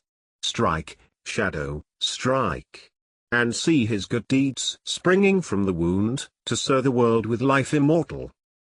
No voice pronounced these words in Scrooge's ears, and yet he heard them when he looked upon the bed. He thought, if this man could be raised up now, what would be his foremost thoughts? Avarice, hard dealing, griping cares? They have brought him to a rich end, truly. He lay, in the dark empty house, with not a man, a woman, or a child, to say that he was kind to me in this or that, and for the memory of one kind word I will be kind to him. A cat was tearing at the door, and there was a sound of gnawing rats beneath the hearthstone. What they wanted in the room of death, and why they were so restless and disturbed, Scrooge did not dare to think. "Spirit," he said, "this is a fearful place. In leaving it, I shall not leave its lesson, trust me. Let us go." Still the ghost pointed with an unmoved finger to the head. "I understand you," Scrooge returned, "and I would do it, if I could. But I have not the power, Spirit. I have not the power." Again it seemed to look upon him. "If there is any person in the town, who feels emotion caused by this man's death," said Scrooge quite agonized, "show that person to me, Spirit, I beseech you." The phantom spread its dark robe before him for a moment, like a wing, and withdrawing it, revealed a room by daylight, where a mother and her children were. She was expecting someone, and with anxious eagerness, for she walked up and down the room, started at every sound, looked out from the window, glanced at the clock, tried, but in vain, to work with her needle, and could hardly bear the voices of the children in their play. At length the long-expected knock was heard. She hurried to the door, and met her husband, a man whose face was careworn and depressed, though he was young. There was a remarkable expression in it now, a kind of serious delight of which he felt ashamed, and which he struggled to repress. He sat down to the dinner that had been hoarding for him by the fire, and when she asked him faintly what news, which was not until after a long silence, he appeared embarrassed how to answer. "Is it good?" she said, "or bad?" to help him. "Bad," he answered. "We are quite ruined?" "No. There is hope yet, Caroline." "If he relents," she said, amazed, "there is. Nothing is past hope, if such a miracle has happened." "He is past relenting," said her husband. "He is dead." She was a mild and patient creature if her face spoke truth, but she was thankful in her soul to hear it, and she said so, with clasped hands. She prayed forgiveness the next moment, and was sorry, but the first was the emotion of her heart. "What the half-drunken woman whom I told you of last night, said to me, when I tried to see him and obtain a week's delay, and what I thought was a mere excuse to avoid me, turns out to have been quite true. He was not only very ill, but dying, then. To whom will our debt be transferred? I don't know. But before that time we shall be ready with the money, and even though we were not, it would be a bad fortune indeed to find so merciless a creditor in his successor. We may sleep tonight with light hearts, Caroline." Yes. Soften it as they would, their hearts were lighter. The children's faces, hushed and clustered round to hear what they so little understood, were brighter, and it was a happier house for this man's death. The only emotion that the ghost could show him, caused by the event, was one of pleasure. "Let me see some tenderness connected with the death," said Scrooge, "or that dark chamber, Spirit, which we left just now, will be for ever present to me." The ghost conducted him through several streets familiar to his feet, and as they went along, Scrooge looked here and there to find himself, but nowhere was he to be seen. They entered poor Bob Cratchit's house, the dwelling he had visited before, and found the mother and the children seated round the fire. Quiet. Very quiet. The noisy little Cratchits were as still as statues in one corner, and sat looking up at Peter, who had a book before him. The mother and her daughters were engaged in sewing. But surely they were very quiet. And he took a child, and set him in the midst of them? Where had Scrooge heard those words? He had not dreamed them. The boy must have read them out, as he and the spirit crossed the threshold. Why did he not go on? The mother laid her work upon the table, and put her hand up to her face. "The color hurts my eyes," she said. "The color? Ah, poor Tiny Tim." "They're better now again," said Cratchit's wife. "It makes them weak by candlelight, and I wouldn't show weak eyes to your father when he comes home, for the world. It must be near his time." "Past it rather," Peter answered, shutting up his book. "But I think he has walked a little slower than he used, these few last evenings, mother." They were very quiet again. At last she said, and in a steady, cheerful voice, that only faltered once, I have known him walk with Tiny Tim upon his shoulder, "And so have I," cried Peter. "Often." "And so have I," exclaimed another. "So had all." "But he was very light to carry," she resumed, intent upon her work, "and his father loved him so, that it was no trouble, no trouble. And there is your father at the door." She hurried out to meet him, and little Bob in his comforter, he had need of it, poor fellow, came in. His tea was ready for him on the hob, and they all tried who should help him to it most. Then the two young Cratchits got upon his knees and laid, each child a little cheek, against his face, as if they said, "Don't mind it, father. Don't be grieved." Bob was very cheerful with them, and spoke pleasantly to all the family. He looked at the work upon the table, and praised the industry and speed of Mrs. Cratchit and the girls. They would be done long before Sunday, he said. "Sunday? You went today, then, Robert?" said his wife. "Yes, my dear," returned Bob. "I wish you could have gone. It would have done you good to see how green a place it is. But you'll see it often. I promised him that I would walk there on a Sunday." "My little child!" cried Bob. "My little child!" He broke down all at once. He couldn't help it. If he could have helped it, he and his child would have been farther apart perhaps than they were. He left the room, and went upstairs into the room above, which was lighted cheerfully, and hung with Christmas. There was a chair set close beside the child, and there were signs of someone having been there, lately.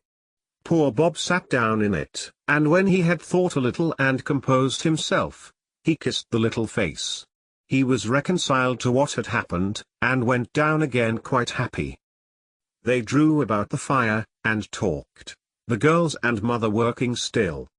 Bob told them of the extraordinary kindness of Mr. Scrooge's nephew, whom he had scarcely seen but once, and who, meeting him in the street that day, and seeing that he looked a little, just a little down, you know, said Bob, inquired what had happened to distress him.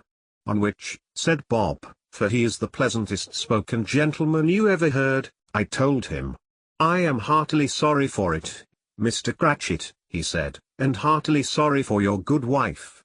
By the by, how he ever knew that, I don't know. "Knew what, my dear?" "Why, that you were a good wife," replied Bob. "Everybody knows that," said Peter. "Very well observed, my boy," cried Bob. "I hope they do." "Heartily sorry," he said, "for your good wife. If I can be of service to you in any way," he said, giving me his card, "that's where I live. Pray come to me." Now, it wasn't, cried Bob, for the sake of anything he might be able to do for us, so much as for his kind way, that this was quite delightful. It really seemed as if he had known our Tiny Tim, and felt with us. "I'm sure he's a good soul," said Mrs. Cratchit. "You would be surer of it, my dear," returned Bob, "if you saw and spoke to him. I shouldn't be at all surprised, mark what I say, if he got Peter a better situation." "Only hear that, Peter," said Mrs. Cratchit. "And then," cried one of the girls, "Peter will be keeping company with someone, and setting up for himself." "Get along with you," retorted Peter, grinning. "It's just as likely as not," said Bob, "one of these days, though there's plenty of time for that, my dear. But however and whenever we part from one another, I am sure we shall none of us forget poor tiny Tim. Shall we, or this first parting that there was among us?" "Never, father," cried they all. "And I know," said Bob, "I know, my dears, that when we recollect how patient and how mild he was, although he was a little child, we shall not quarrel easily among ourselves, and forget poor tiny Tim in doing it." "No, never, father," they all cried again. "I am very happy," said little Bob, "I am very happy." Mrs. Cratchit kissed him, his daughters kissed him, the two young Cratchits kissed him, and Peter and himself shook hands. "Spirit of Tiny Tim, thy childish essence was from God." "Spectre," said Scrooge, "something informs me that our parting moment is at hand. I know it, but I know not how. Tell me what man that was whom we saw lying dead." The ghost of Christmas yet to come conveyed him, as before, though at a different time. He thought, indeed, there seemed no order in these latter visions, save that they were in the future, into the resorts of business men, but showed him not himself. Indeed, the spirit did not stay for anything, but went straight on, as to the end it just now desired, until besought by Scrooge to tarry for a moment. "This court," said Scrooge, "through which we hurry now, is where my place of occupation is, and has been for a length of time. I see the house. Let me behold what I shall be, in days to come." The spirit stopped. The hand was pointed elsewhere. "The house is yonder," Scrooge exclaimed. "Why do you point away?" The inexorable finger underwent no change. Scrooge hastened to the window of his office, and looked in. It was an office still, but not his. The furniture was not the same, and the figure in the chair was not himself. The phantom pointed as before. He joined it once again, and wondering why and whither he had gone, accompanied it until they reached an iron gate. He paused to look round before entering. A churchyard. Here, then, the wretched man whose name he had now to learn, lay underneath the ground. It was a worthy place.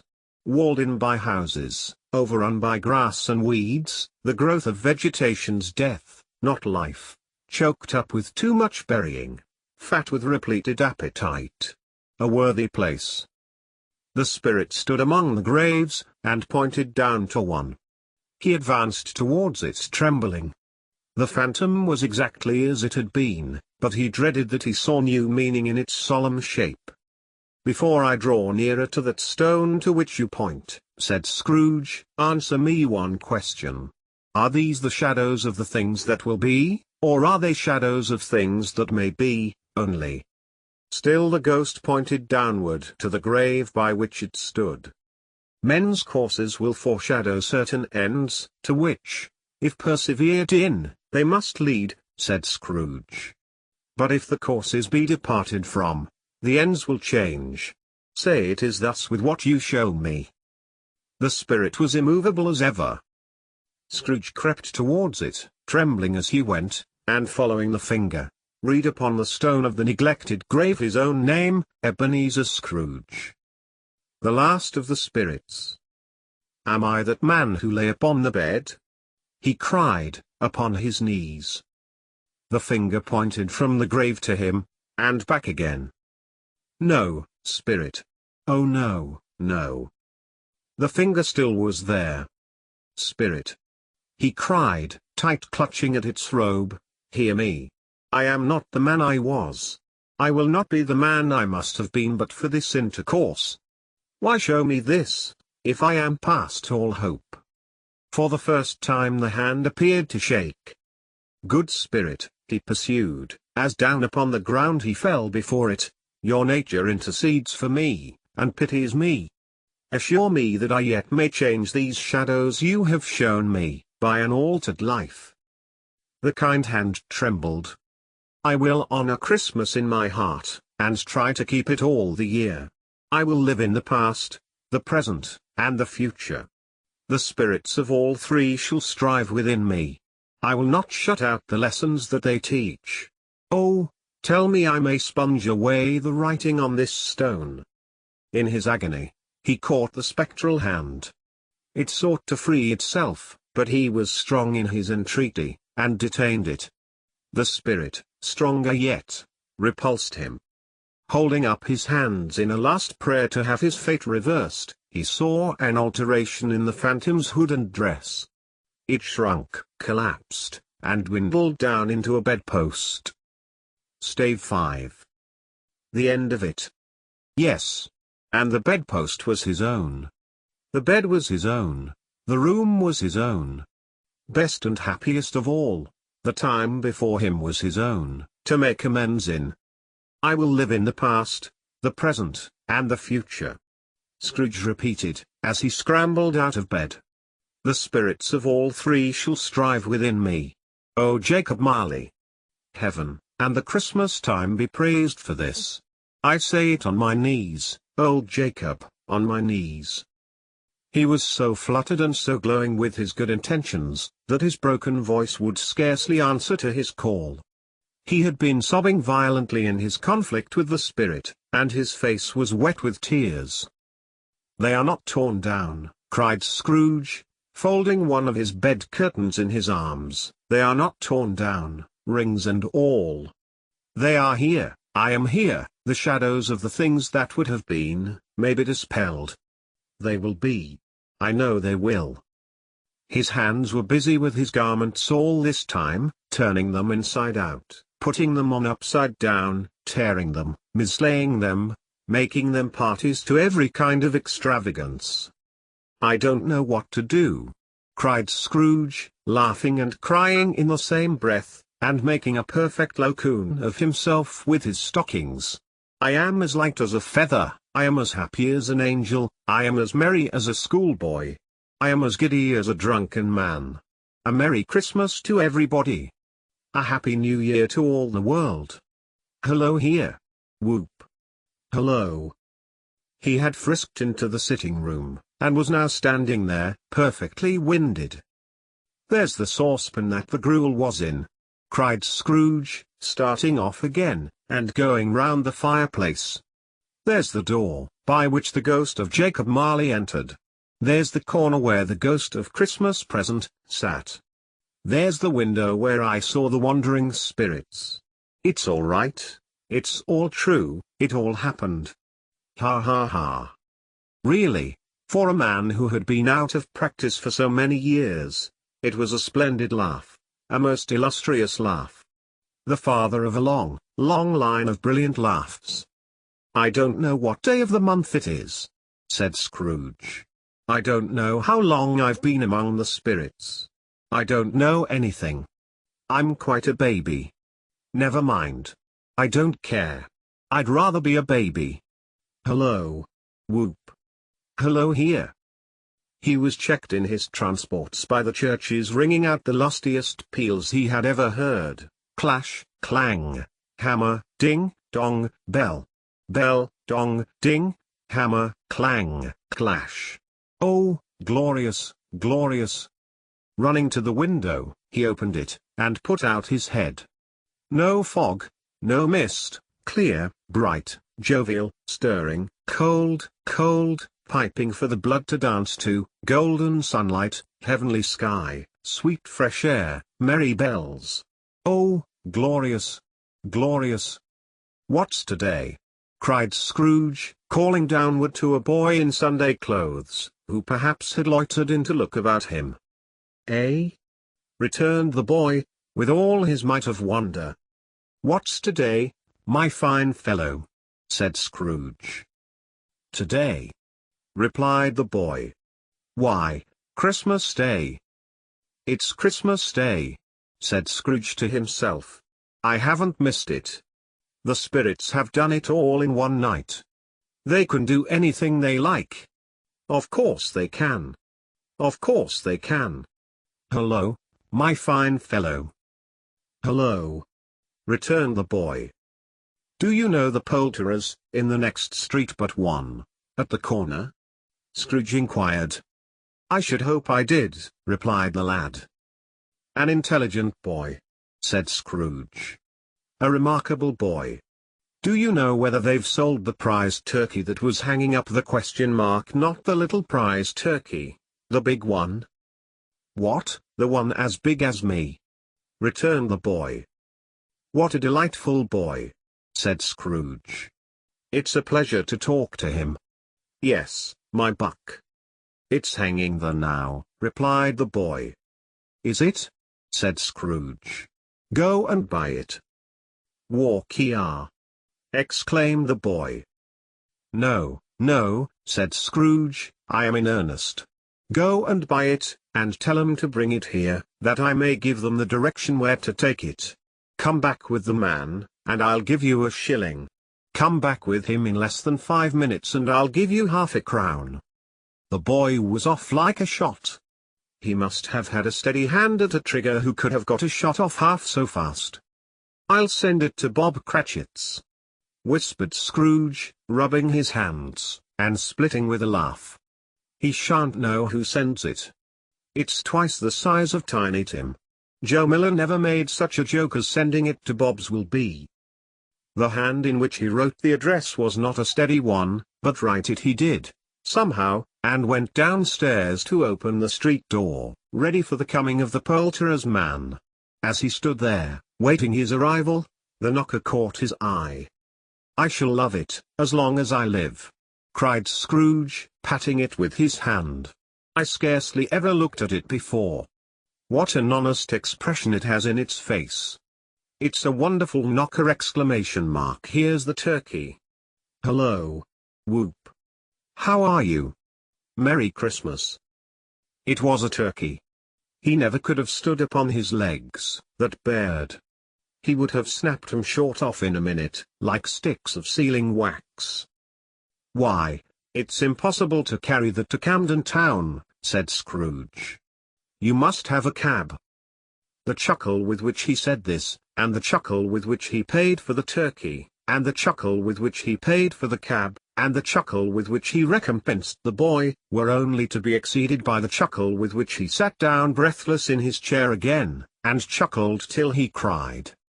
Shaving was not an easy task, for his hand continued to shake very much, and shaving requires attention, even when you don't dance while you are at it. But if he had cut the end of his nose off, he would have put a piece of sticking plaster over it, and been quite satisfied. He dressed himself all in his best, and at last got out into the streets. The people were by this time pouring forth, as he had seen them with the ghost of Christmas present, and walking with his hands behind him. Scrooge regarded every one with a delighted smile. He looked so irresistibly pleasant, in a word, that 3 or 4 good-humoured fellows said, "Good morning, sir. A Merry Christmas to you." And Scrooge said often afterwards, that of all the blithe sounds he had ever heard, those were the blithest in his ears. He had not gone far, when coming on towards him he beheld the portly gentleman, who had walked into his counting-house the day before, and said, "Scrooge and Marley's, I believe." It sent a pang across his heart to think how this old gentleman would look upon him when they met, but he knew what path lay straight before him, and he took it. "My dear sir," said Scrooge, quickening his pace, and taking the old gentleman by both his hands. "How do you do? I hope you succeeded yesterday. It was very kind of you. A Merry Christmas to you, sir." "Mr. Scrooge?" "Yes," said Scrooge. "That is my name, and I fear it may not be pleasant to you. Allow me to ask your pardon. And will you have the goodness here?" Scrooge whispered in his ear.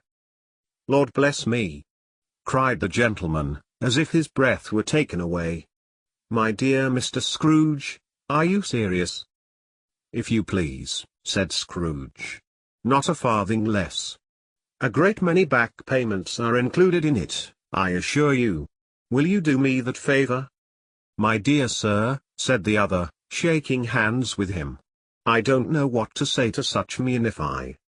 "Don't say anything, please," retorted Scrooge. "Come and see me. Will you come and see me?" "I will," cried the old gentleman. And it was clear he meant to do it. "Thank ye," said Scrooge. I am much obliged to you. I thank you 50 times. Bless you." He went to church, and walked about the streets, and watched the people hurrying to and fro, and patted children on the head, and questioned beggars, and looked down into the kitchens of houses, and up to the windows, and found that everything could yield him pleasure. He had never dreamed that any walk, that anything, could give him so much happiness. In the afternoon he turned his steps towards his nephew's house. He passed the door a dozen times, before he had the courage to go up and knock. But he made a dash, and did it. "Is your master at home, my dear?" said Scrooge to the girl. "Nice girl. Very." "Yes, sir." "Where is he, my love?" said Scrooge. "He's in the dining room, sir, along with mistress. I'll show you upstairs, if you please." "Thankee." "He knows me," said Scrooge, with his hand already on the dining room lock. "I'll go in here, my dear." He turned it gently, and sidled his face in, round the door. They were looking at the table, which was spread out in great array, for these young housekeepers are always nervous on such points, and like to see that everything is right. "Fred," said Scrooge. Dear heart alive, how his niece by marriage started! Scrooge had forgotten, for the moment, about her sitting in the corner with the footstool, or he wouldn't have done it, on any account. "Why, bless my soul!" cried Fred, "who's that?" "It's your Uncle Scrooge. I have come to dinner. Will you let me in, Fred?" "Let him in." It is a mercy he didn't shake his arm off. He was at home in 5 minutes. Nothing could be heartier. His niece looked just the same. So did Topper when he came. So did the plump sister when she came. So did everyone when they came. Wonderful party, wonderful games, wonderful unanimity, wonderful happiness. But he was early at the office next morning. Oh, he was early there. If he could only be the first, and catch Bob Cratchit coming late. That was the thing he had set his heart upon. And he did it, yes, he did. The clock struck 9. No Bob. 1/4 past. No Bob. He was full 18 minutes and a half behind his time. Scrooge sat with his door wide open, that he might see him come into the tank. His hat was off, before he opened the door, his comforter too. He was on his stool in a jiffy, driving away with his pen, as if he were trying to overtake 9 o'clock. "Hello!" growled Scrooge, in his accustomed voice, as near as he could feign it. "What do you mean by coming here at this time of day?" "I am very sorry, sir," said Bob. "I am behind my time." "You are?" repeated Scrooge. "Yes. I think you are. Step this way, sir, if you please." "It's only once a year, sir," pleaded Bob, appearing from the tank. "It shall not be repeated. I was making rather merry yesterday, sir." "Now, I'll tell you what, my friend," said Scrooge, "I am not going to stand this sort of thing any longer. And therefore," he continued, leaping from his stool, and giving Bob such a dig in the waistcoat that he staggered back into the tank again, "and therefore I am about to raise your salary." Bob trembled, and got a little nearer to the ruler. He had a momentary idea of knocking Scrooge down with it, holding him, and calling to the people in the court for help and a strait waistcoat. "A Merry Christmas, Bob," said Scrooge, with an earnestness that could not be mistaken, as he clapped him on the back. "A merrier Christmas, Bob, my good fellow, than I have given you, for many a year. I'll raise your salary, and endeavor to assist your struggling family, and we will discuss your affairs this very afternoon, over a Christmas bowl of smoking bishop, Bob. Make up the fires, and buy another coal scuttle before you dot another I, Bob Cratchit." Scrooge was better than his word. He did it all, and infinitely more, and to Tiny Tim, who did not die, he was a second father. he became as good a friend, as good a master, and as good a man, as the good old city knew, or any other good old city, town, or borough, in the good old world. Some people laughed to see the alteration in him, but he let them laugh, and little heeded them, for he was wise enough to know that nothing ever happened on this globe, for good, at which some people did not have their fill of laughter in the outset, and knowing that such as these would be blind anyway, he thought it quite as well that they should wrinkle up their eyes in grins, as have the malady in less attractive forms. His own heart laughed, and that was quite enough for him. He had no further intercourse with spirits, but lived upon the total abstinence principle, ever afterwards, and it was always said of him, that he knew how to keep Christmas well, if any man alive possessed the knowledge. May that be truly said of us, and all of us. And so, as Tiny Tim observed, God bless